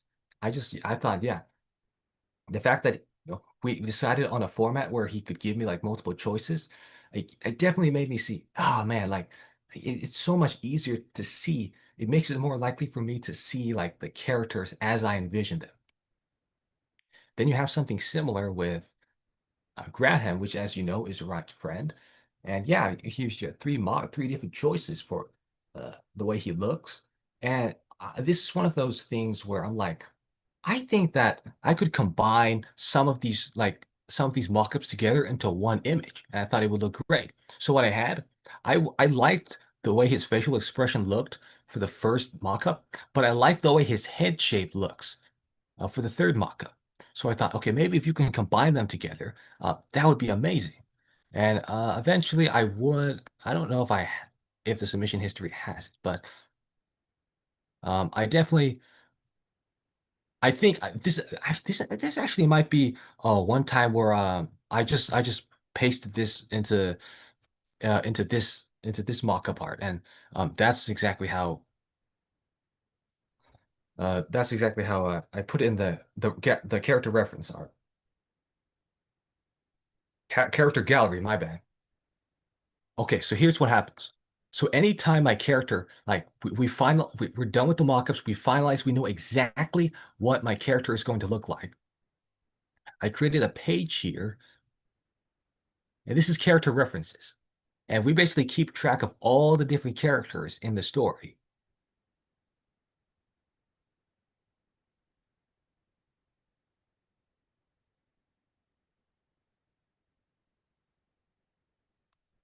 And then also for chapters 3 and 12, because this is just a mild spoiler, but honestly, it's like it's no big deal. But this basically happens when the characters are at the actual school. And chapters 1 and chapters 2, like the characters featured there, like they're wearing clothes that, are like for home. But for chapters 3 and 12, like they're all gonna happen at the same location, basically. So the characters are all gonna be wearing like the same clothes throughout all those chapters from 3 to 12. So there's also a slideshow presentation for my illustrators to kind of like get a good idea as to, because you already saw how bad I draw characters. You can only imagine how bad I would draw at the actual outfits. So I decided, all right, let's make it more specific for my illustrators and give them actual reference art that we could use. So for instance, Orion, he's wearing a red and blue t-shirt. That, of course, happens when he is featured later between chapters 3 and 12. And as you know, yeah, because in chapters 1, he was wearing a white shirt, but it's not here because, of course, this slideshow presentation is it's just solely for chapters 3 and 12, between chapters 3 and 12. Yeah, I thought that these reference art, these photos, like they really do a good job at giving my illustrator like an idea of like, okay, here's what the characters are wearing, like here's their attire. And now one thing I also want to show you is Mrs. Sheriff. Now, Mrs. Sheriff, she's also another one of the teachers at Memory Lane. And I actually thought that in my opinion, I felt like Mrs. Sheriff was like a good example of what I mean when I refer to, just take multiple mock-ups and combine them together. Like you could really like utilize the fact that you're getting three different versions of a character. You could really like use it in such a new constructive way. So for instance, Mrs. Sheriff, I really like the way her head looks for the first mock-up, but I like the way her facial expressions looked for the third mock-up. And also, I didn't necessarily envision her with glasses, but I did envision her like of course wearing glasses, but at least not when she's featured in the story later on. So I thought, okay, maybe if you could draw her without the glasses, that'd be great.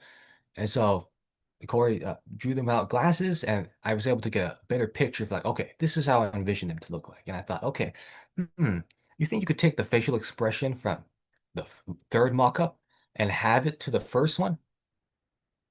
And so he worked with it, and you get something like this. And I also thought it was very thoughtful for Corey to also add in the glasses, because I personally thought that yeah, these are the kind of glasses that I envisioned Mrs. Shara to be wearing. And also I thought at the same time, I'm glad that he also like he did both options and it gave me a choice. And I personally thought that Corey combining this facial expression into this head, like it really like it's one of those clicking moments again. Like I'm like, I envision this is exactly what Mrs. Sheriff looks like. Like this is perfect. Like, again, this is perfect. Like I can envision her appearing this way in the rest of the book. And again, like here's some comment assignment comments down here. You have Oh yes, and sometimes, like for instance with Yuriko here, Yuriko is another one of Valerie's friends. Sometimes I will post like some reference art, like straight raw from Procreate or whatever Photoshop I'm using, whatever software I'm using. And yeah, sometimes it could be just as simple as, okay, I'll give you some descriptions of some revisions that you can work with, and also maybe a reference photo, so maybe it'll help you to understand like what I'm trying to say. And yeah, I definitely think, it's been a back and forth. It's been a back and forth, and it's been very constructive and it's been very helpful. Like, I'm glad that Canvas is like, it's built this way. Like, Corey sent in an illustration that I would go here, type out a comment, send it, and then Corey, he would resubmit it again. And let's say he submits a submission, and then he submits another one right here. So it's in chronological order. Very convenient, very organized, and it's just it allows me to also to archive this one second. This allows me to archive this story. This process of how this illustration process came to be. So, um, yeah, that's and one more thing. We're also going to show up the the Book of All Trades illustration. Well, also, yeah, this is also kind of like I think I removed it. The Book of All Trades. For instance, you have how to tie a tie, like real simple, real simple. So that's right. Because Isabella, she does submit, she submitted her work to me through iPhone because she didn't want to go through the Canvas thing. But that's absolutely okay because still Canvas allows me to give her work in a way that's what I think is organized enough. And yeah, you have you know these steps right here.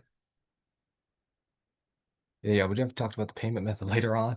Yeah, it's just give her some reference art and maybe some descriptions, and we'll see where it goes on from there. And yeah, it's just for Isabella, my other illustrator, it's also been like while definitely like of course there was like some back and forth, but she was able to get in her work and just like Corey. And I thought that these two illustrators together, they really did like create something special. So let me turn back to the main presentation. Let's see here. Yeah. Okay, I guess it's time for another break and a little bit of a giveaway time. So, we're gonna be a scratch ticket, and I can remember what this one was like. Let's see here. Yeah, so once again, if any of you want to take part in this uh, giveaway, you can just enter your name again in the hold on. Yeah, you can enter name in the. Let me put a divider here. Yeah, that way I know that anyone who wants to enter in the giveaway, like that's after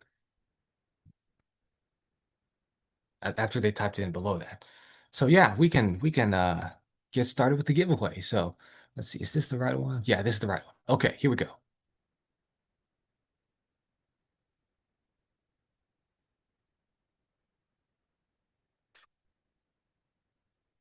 We can wait for maybe. Okay, here we go.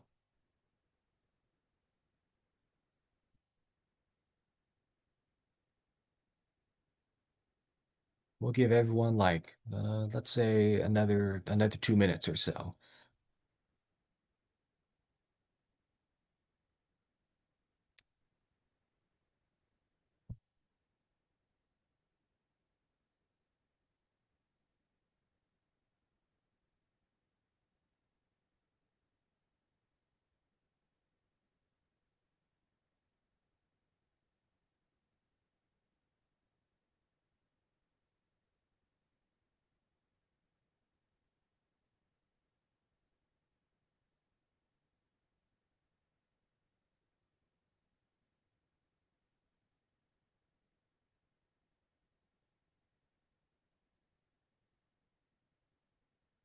Okay, now I am wondering,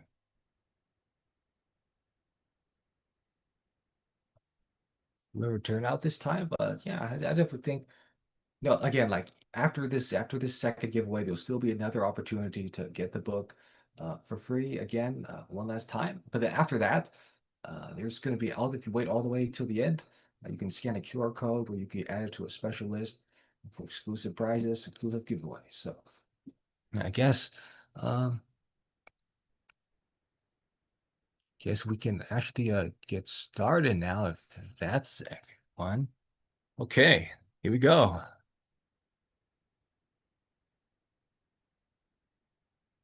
So yeah, kind of suspenseful that we have. Just gonna scratch it.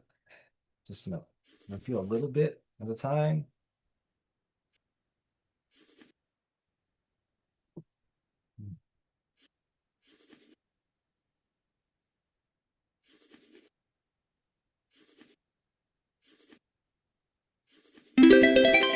Okay, Grace, wherever you are right now. Congratulations, you just won a free book. I'll quickly draw a mental note for myself.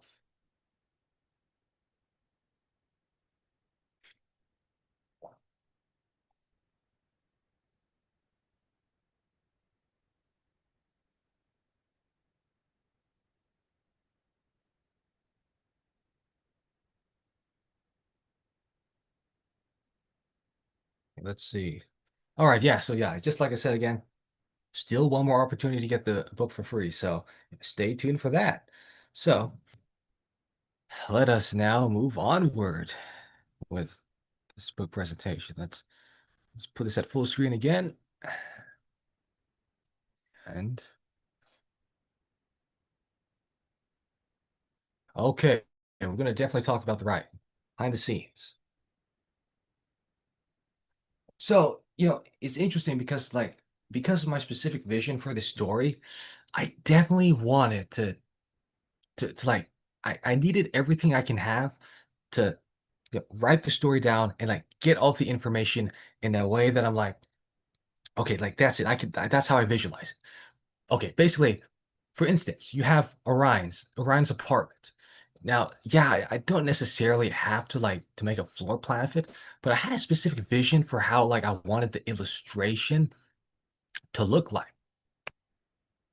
And yeah, eventually you also get into Excel spreadsheets. So yeah, we can basically very briefly we could tour a folder. It contains some of my important files, but originally it just started off just like any other document that I created. In planning for a story, it just starts off in a Word document. Then it comes to gathering some more information on an Excel spreadsheet. Oh yes, and of course I'll definitely talk a little bit more about the floor plans. So, oh, well, so we can tour. I, I can actually go back to Canvas right now, believe it or not, because the Canvas it has some assignments. It has some slideshow presentations that includes the floor plan. So, for instance, if you take chapter one, for instance. Now, here's the slideshow reference for my Illustrator core. Like this is what he could use to help him work with the illustrations in chapter one. And so yeah, as you can see here, I just want Corey to work with the messy sketch first. Then that way, if there's any need for revision, he could save time because it's just a rough sketch. Like he could quickly erase and quickly like remove some stuff. Versus, if you shade it completely and like the line works like really good and you have to make some changes, then it's going to obviously take a lot more time and obviously it's going to be so much more frustrating. And so here is basically the floor plan of Orion's apartment. And as you can see here, this is basically where Orion's desk is. And then this is the hallway. And as you know, like the hallway had to look like it was leading into the room. So we can actually go straight back to this illustration. As you can see here, like this hallway, like it clearly looks like it's leading like directly into the room. And so like that goes in accordance with this floor plan, like that it has to like lead into the room. That's the specific vision that I had for the way uh Orion's apartment looks. And and this, yeah, also, I guess we could tour just a little bit briefly on how the illustrations worked. So yeah, basically, I gave him the dimensions. I also gave him the action, like what the character is doing.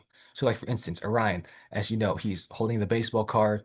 Mrs. Howeyu, she's over here opening the blind. Wait, my illustrator and I, we definitely ended up rearranging some stuff to make it look a bit more dynamic, like we had the TV in a different area.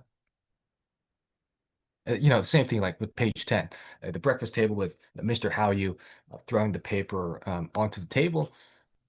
Again, I have some descriptions right here, and I had to check out the speed grader and to show you all briefly what the process was like of how, you see the rough sketch first, and then the line work, and then the final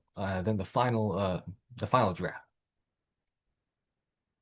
And yeah, this is obviously like the compared to the character mockups, like the illustrations in the actual chapters themselves, they definitely took a lot more back and forth.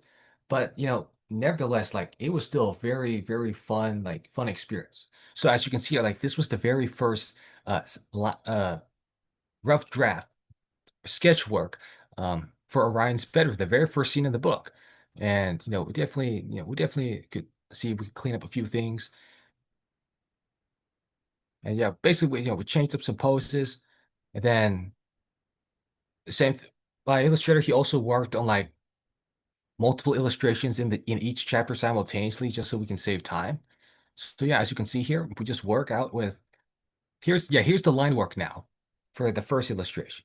And yes, you can see that it's beginning to resemble very similarly to the way the illustration looks in the final draft as you've seen in the presentation. Then,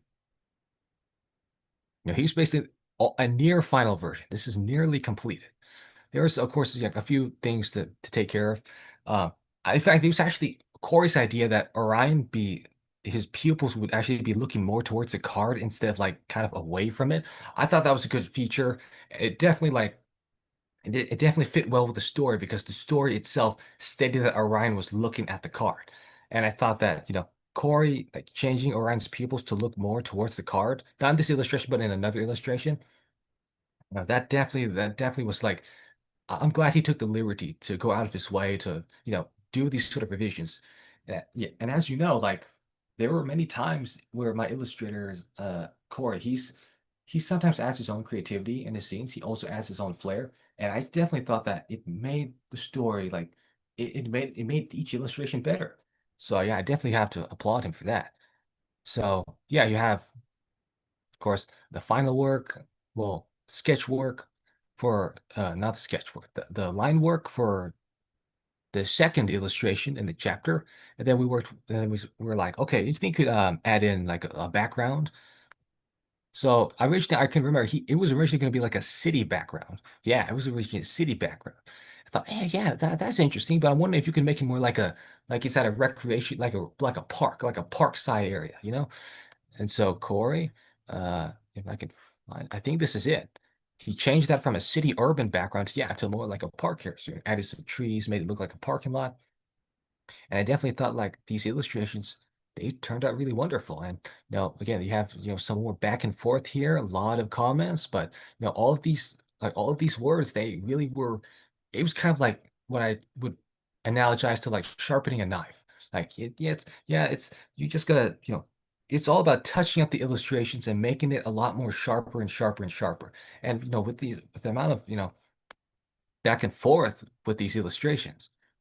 Like they definitely like made the illustrations turn out into the way they were today that I thought was like I think this ties so well with the story. Like very good enough. Like it's great. So yeah, that's basically how the process was like for a first chapter of the story. And then let's see here. If I can go back to where I was um in the presentation. Oh, that's right. Okay. Yeah, I guess one more floor plan. I think one more floor plan I could do. So I can go over to chapter 2 illustrations.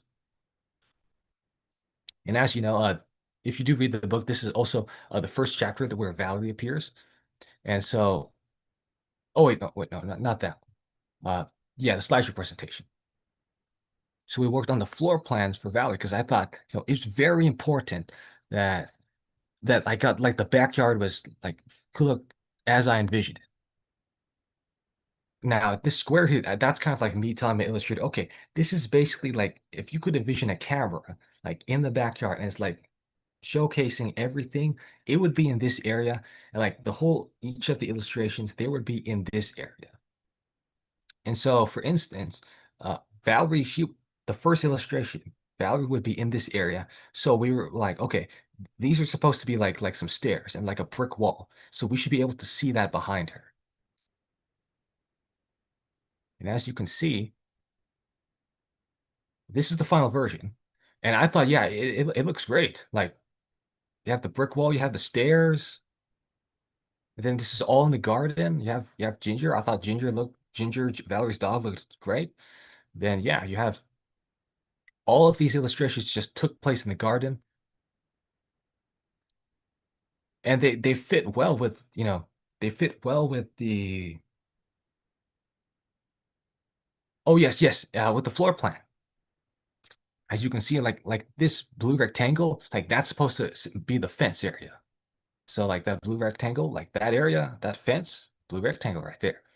And yes, similarly, like I can remember, yeah, action. I thought that this was a much easier way of organizing what the characters are doing instead of just like listing them out like on text on like floating text boxes. Like have just organize them out on a chart. Like much more simpler that way. And yeah, I definitely thought that my Illustrator, like these illustrations have turned out the way they were again. Like they were just so amazing. They really were. And then I was going to uh, go to. Oh, yes. Okay. So last thing we're going to go in this section is viewing my personal folder for all of my my s- for my this particular book. Let's see here. Yes, okay. So this is basically my master folder. So yeah, you have website assets here. This is all the stuff that I'm gonna put on my website. You have your social media stuff. So yeah, this is basically like all the stuff that I put on my Instagram and my Facebook. Then you also have my Illustrator stuff. Illustrator stuff, that's all of the like the slideshow presentations to give to my Illustrator, all of the reference material that they need. And of course, like the agreement, they signed a contract online on like Digi Signer, I think that was what it was called. Yeah, that was what I was used to make it official, like to make to make it legally binding, this entire illustration assignment. Okay, old archives. Now this is some like the very early stuff that I worked with regarding this book. And yeah, I can remember that it's been some of the stuff's like really old. And I can remember also, yeah, there was originally supposed to be two illustrations per chapter, two illustrations. And this was stuff that I made on Microsoft Paint. Like this was like, can you believe it? This was, hold on, let me see. Oh, gotta share my screen. There you go. Yeah, this was the first like mock-up illustration I did of the chapter. And it obviously looks so horrendous because this was made in Microsoft Paint and I had nothing but a mouse. And the fact that we moved on from there all the way to how the illustration looks now. It really just it's a huge like such a oh sorry. Oh wow, I missed sharing screen. Hold on. It's just been like something really special. It's been quite a special experience. Yeah, and then similarly, you have the illustration. Yeah, this is the second illustration in the chapter. It was originally supposed to be like that. So as you know, this was the dining table scene where Orion's father like throws the piece of paper onto the table. And of course, like that's supposed to be Orion and that's supposed to be Owen. Like some of this stuff, it's like, oh, I missed sharing my screen again. Yeah, some of this stuff's like super old, and like I kind of had like a slightly different view of how I wanted this book to look back then. And for instance, oh, I can remember also that Jeremy, he was originally Jeremy, if you're still watching, hello. Yeah, you were originally like the first illustrator that I came to, and I was like, hey, you think you could maybe maybe I have a illustration assignment for you. And so he got as far as to work on like some basic mock-ups for the characters. And so for instance, what you have right here, this was basically like a very early let's see here. Yeah. This was a very early version of what the characters looked like. Yeah, this is of course Filipino boy is supposed to be Orion, and this French girl is supposed to be Valerie. And it's just it really is amazing that I'm able to I'm just glad I'm able to save all of this work because it allows me to see like how much the illustrating has gone, it really is something really unique. And so, okay, yeah, finally, I guess we could tour the Excel, yeah, the Excel spreadsheet. That's right. So I'll go to the X. yeah, this is basically, hold on. Oh yes, one more thing. And this was, as you may know, this was originally basically like a mock of front cover, what the front cover would look like. And yeah, I thought, yeah, this was great for like I used this illustration mainly to be like a way to see how the dimensions of the front cover would look. And yeah, I thought, this it really turned out, it gave me a good idea as to how I wanted to plan out the school to look. Okay. Now, one last thing. Let's go over to the Excel spreadsheet. Hold on a second.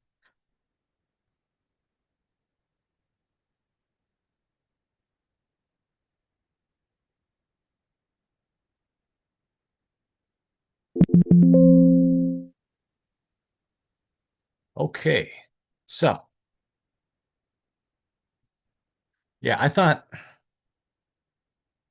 this is basically how I planned out each character to be. I think it was very important that, for instance, like their names, like they like their first name and last name had to have a special meaning. Yeah, for instance, Orion. Now he's the first name Orion means boundary, and Hallyu means universe. So I'm like, okay, Orion, he's a pessimistic person, and he wants to limit himself, you know? And so I thought, okay, this is great. Like Orion Hallyu, that's gonna be his name because Orion like this name like goes so well with his personality. See, I think another one is probably Already Callicus. Now, Already means virtuous, and Callicus means beautiful work. Now, remember that she wants to be a teacher when she grows up. So if you combine these words together, you get virtuous, beautiful work. And I feel like the teaching profession is a virtuous and beautiful work. And yeah, you have, oh yes, you also have like the real great, like I can remember the kids that are like these characters are based off of what I thought of them, not them exactly, but like what I thought of them. Like these numbers are all also like what grade I can remember them from, you know? And yeah, we also have, yeah, here's the class schedules that I designed to get like a better idea as to like, okay, so if Mr. Schiffer's class, if there's an event going on at like maybe 2 o'clock, like this is where it's gonna have to be, because there's a schedule. And yeah, it's just been like moving on from a Word document. I definitely felt that it was so much more easier to like see all of my information like organized like s- so well on the screen. So I thought, yeah, I definitely spreadsheet is the way to go. At least for now. Yeah. So that's just a brief overview of what the behind the scenes behind the writing was like. And then of course, I'll definitely post much more information about my behind the scenes work on my website, just so anyone can view like what it was like to work on the writing in their own time. So let's return back to the presentation.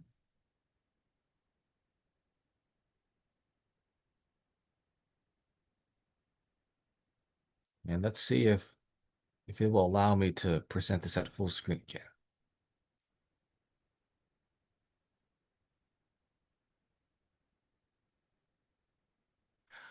All right, here we go. So, the future of this book series.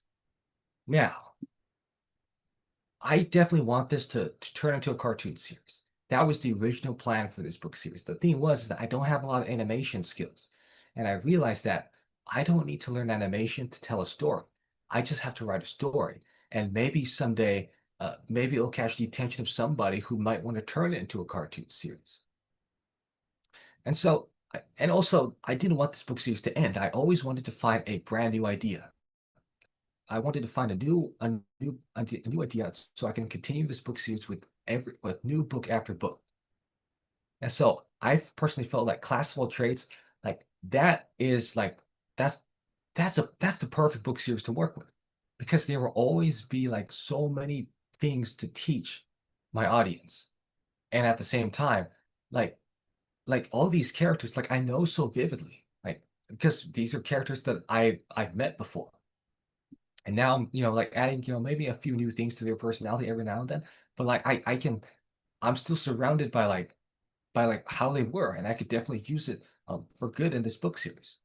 And this book series, it's also supposed to teach kids more than just how to do things.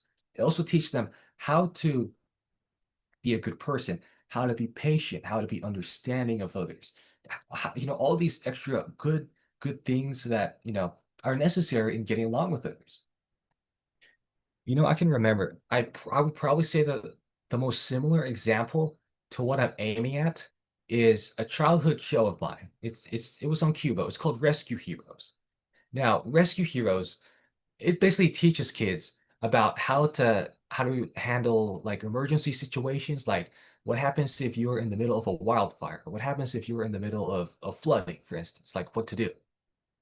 But at the same time, while they teach kids like that technical stuff, like how to survive these things, it also teaches kids how to, like, for instance, conquer their fears, get over like a phobia, uh, be more brave. Like, for instance, if you're scared of the water and but you know that swimming is necessary to survival, like find a way to conquer that your hydrophobia and become a better person because of it. Like that's what I would call like that's kind of like a two-pronged attack when it comes to writing a book.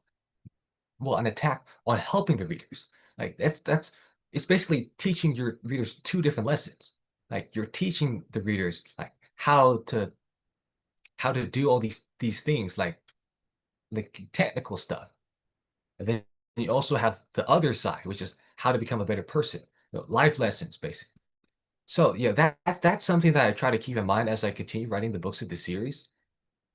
I want like I want to teach kids like all these lessons, like trying to pack as many lessons as I can into this book and try to have it to where while the kids are learning how to do things, like for instance, uh, book three is actually going to teach how to a basic understanding of making how to make music. Book four is going to teach about how to swim. But at the same time, like these characters, they're also learning, besides these technical skills, like how to get over their fears, how to be more brave, all these other skills that, you can't just like do based on a procedure. It can't be like a step-by-step thing. It's just like it's a mentality thing that you have to work.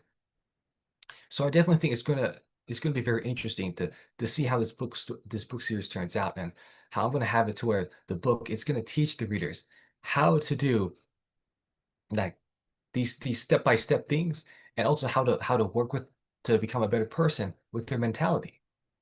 So yeah, and hopefully maybe this will get turned into a movie. I hope so. I definitely want to like expand. I want to, get as much content out there as possible and reach as many children as possible with this book series, and hopefully it'll change their worlds for the better. Okay, I guess we can now wrap up this meeting, but we still got just a few more tiny sections to go. This will be the final giveaway. So yeah, final chance to get a free book. I'm gonna quickly edit the chat again. And let's see here. All right. So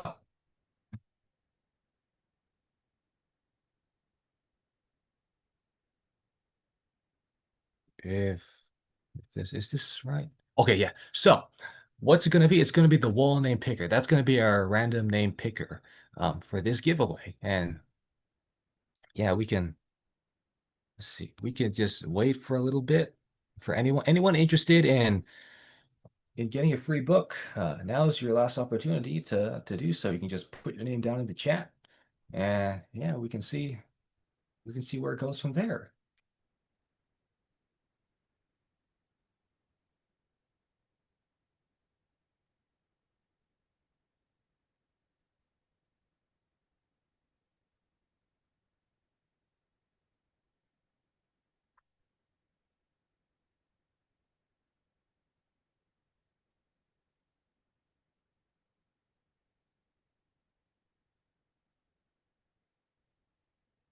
All right.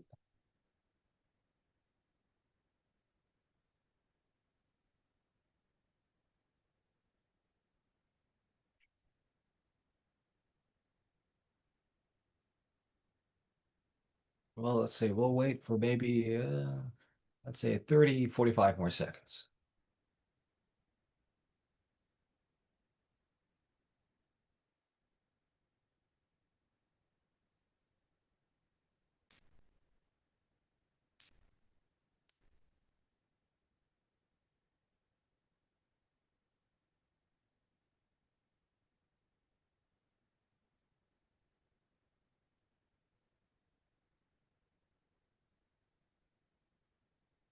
Okay, if it's only oh right, it looks like it's gonna be 50-50. Who's it gonna be? Is it gonna be Jeremy or Gina? All right, Aunt Gina.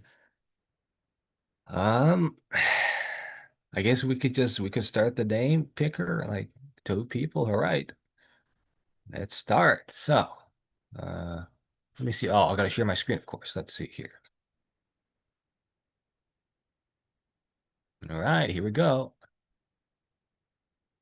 Yeah, 50-50. Who's it gonna be? All right, Aunt Gina, you just won yourself a free book. And of course, Jeremy, if you stay near the end, and also everyone else who stays near the end, you could also scan the QR code to get, added to a special list for extra giveaways. And it could be possibly be that, one of those prizes in the future is a free copy of a book. So yeah, I'll definitely I will definitely yeah, write write your name down, take a mental note of it. And let's see here.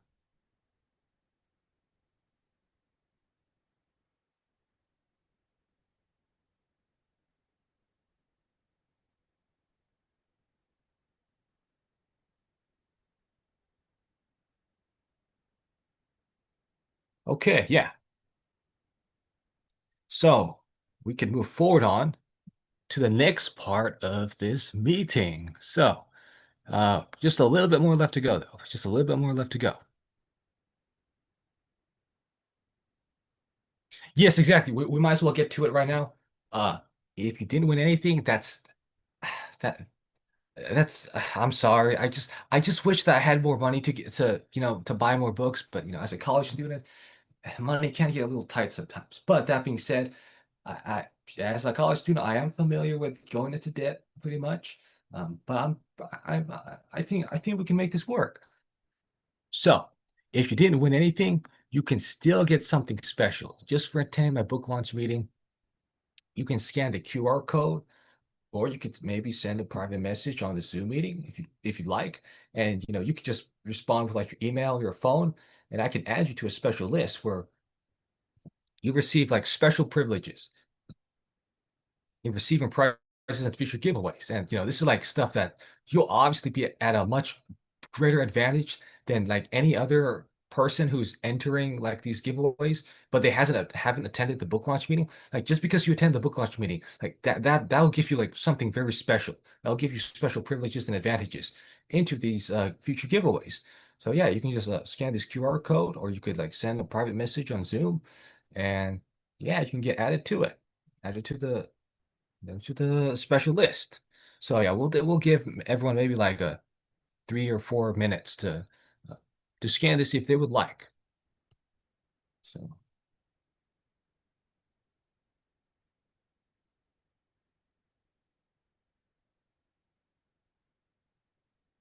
see here.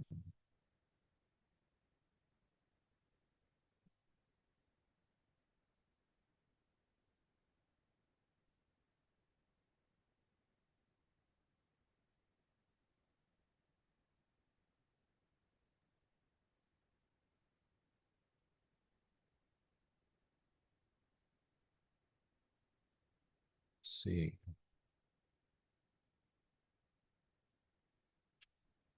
We'll give it maybe another 2 minutes.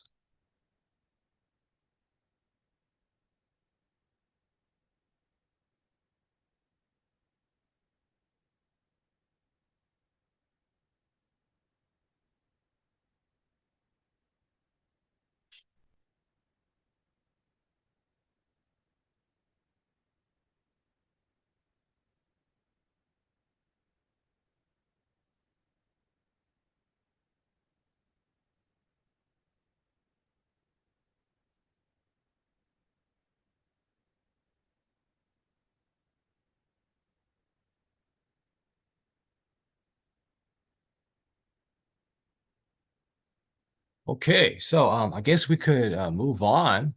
Um, but of course, after I publish this book and we'll wrap up this entire meeting, what I can do is I could come back to this QR code if anyone is still interested in in filling out the form. So yes, let me share my book. Go back to the presentation. Let's see here. Okay, yeah, here we go. All right, so I guess we've come down to this moment. Like, it is now time to publish the book on Amazon. It like all it started in 2022, and now at the end of 2025, like a 3-year journey. Like it come down to this moment. Like it really is something special. I mean, I'm just glad that I'm just glad I finally have an opportunity to do something like this. So let's start off with the paperback version of the book. So what we're gonna do here is we're gonna go. Let's see if this is the right thing.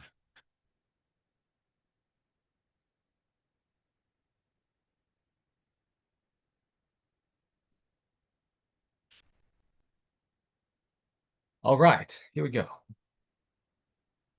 So, as you know, uh, the paperback version of this book, it'll be $12. So it'll probably give me maybe $3, 3 cents in royalties. Yeah, definitely, something. It's definitely something for sure I could work with. And as you know, this is basically what the price is going to be like, uh, for if you were to buy the book in any other markets all across the globe. And so, yes, again, like as a short disclaimer, like even though like I press the publish button on Amazon, like it'll still take the Amazon like 72 hours, however long they may need to take to review the book, make sure it doesn't violate anything, make sure it doesn't violate any guidelines. And then after that, it could be they'll probably give me an email notification and they will let me know when they approve my book, hopefully, and when it's appearing in the market. So yes, it's just that simple. I just gotta publish your paperback book, and it's just like that, like just this one button. It's like, oh man, it really is. It kind of takes the word out of my mouth. Like this, I can't believe, like, man, this one button is just, it might change my life. It might actually will. It will. Maybe, hopefully, I'm hoping it will. Man, I, this is, I'm kind of shaking right now. Like this is, okay, here we go.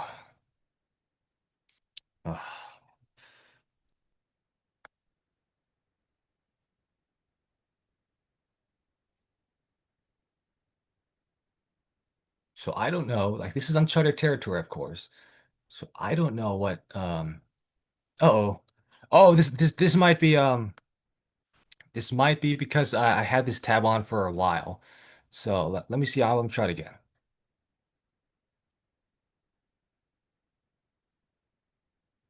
Okay, okay. I was prepared for something like this might happen.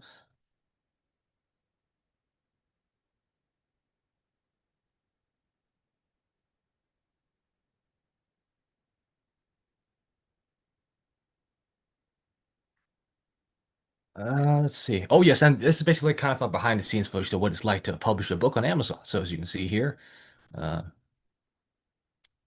yeah, there's the description. This is basically the description you'll see uh, when you find it on Amazon. Uh, yeah, of course, the reading age. This is recommended for ages 7 to 11. I say 7 to 11 because like seven is probably like the any child who's like ambitious enough to read like a long enough book, just as long as it has pictures, they're more than welcome to. Or maybe a 11-year-old who maybe like would like a more easier book. That they want like a long book, but they definitely want it, want some with pictures. So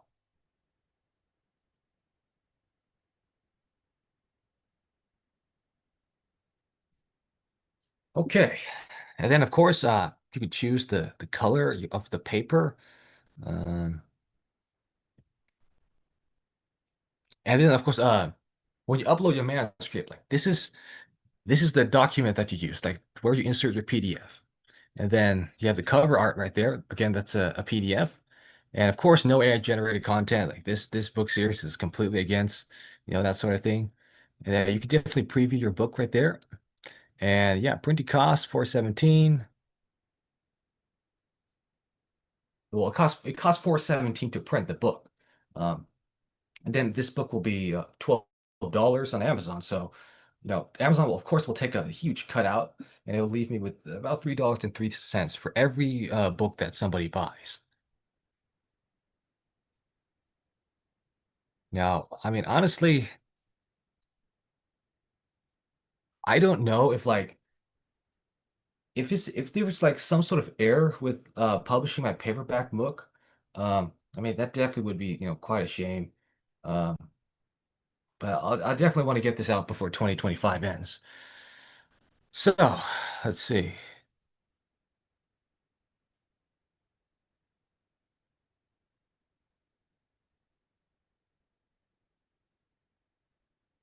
Okay, here we go. Yeah, just submit the paperback.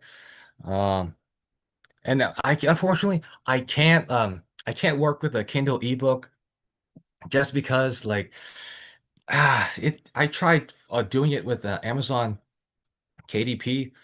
They had like their own app that you could use to format an ebook, but it just for me it didn't really it didn't really work well with my computer. And so unfortunately this book will only be available in paperback and hardback form. So I'll also publish the hardcover too.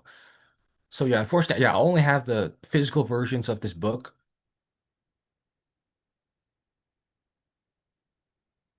And let's see here. Yeah, yes, obviously like hardcover is going to cost, a little bit more, 882, and that's why it's going to if it's $20 on Amazon, then that's approximately $3.18 in royalty, which is basically almost the same as if someone were to purchase a paperback. If someone were to purchase a paperback, then I get $3.03. If they purchase a hardback, then that's $3.18, which isn't that much of a difference. But when a lot of people just buy the hardback, then those 18 cents they of course add up over time. So yeah, it's just we get after I press this button, it's just like this is it. It's all comes down to Amazon now.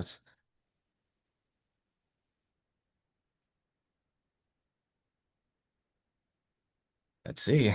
Okay, so just like that. So yeah, again, this doesn't necessarily mean that my book is published just yet, but it does mean like at this very moment, like it's been submitted to Amazon. So now, you know, Amazon, they're gonna have to review. They're gonna have to make sure it doesn't violate anything. And just like that, if if everything goes right to plan, it could be out on the market as maybe as early as the 19th. We'll have to see where it goes from there. But yeah, I'm just glad that we were able to get this done because it's been quite something, and culminating up to this moment of you know first of writing out the draft with no illustrator to finally pressing that publish on Amazon.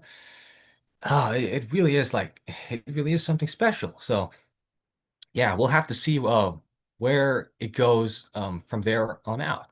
So let's switch the screen for a minute. And yeah, so yeah, that should be it. Just yeah, thank you so much for coming.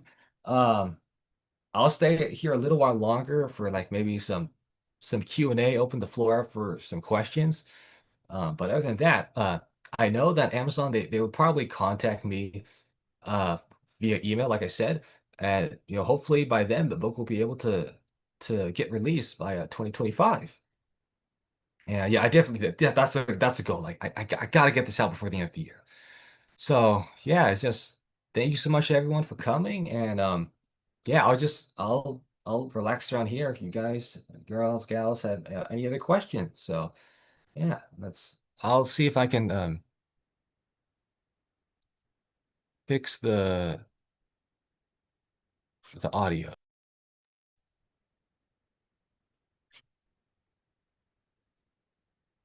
Oh yes, and of course, if any of you need to scan the QR code to get added to the special uh gift list where you get exclusive access to giveaways in the future, I will also um leave this slide there in the meantime. So yeah, thank you so much for coming, everyone. And yeah, if you have any questions, you can just start asking them away.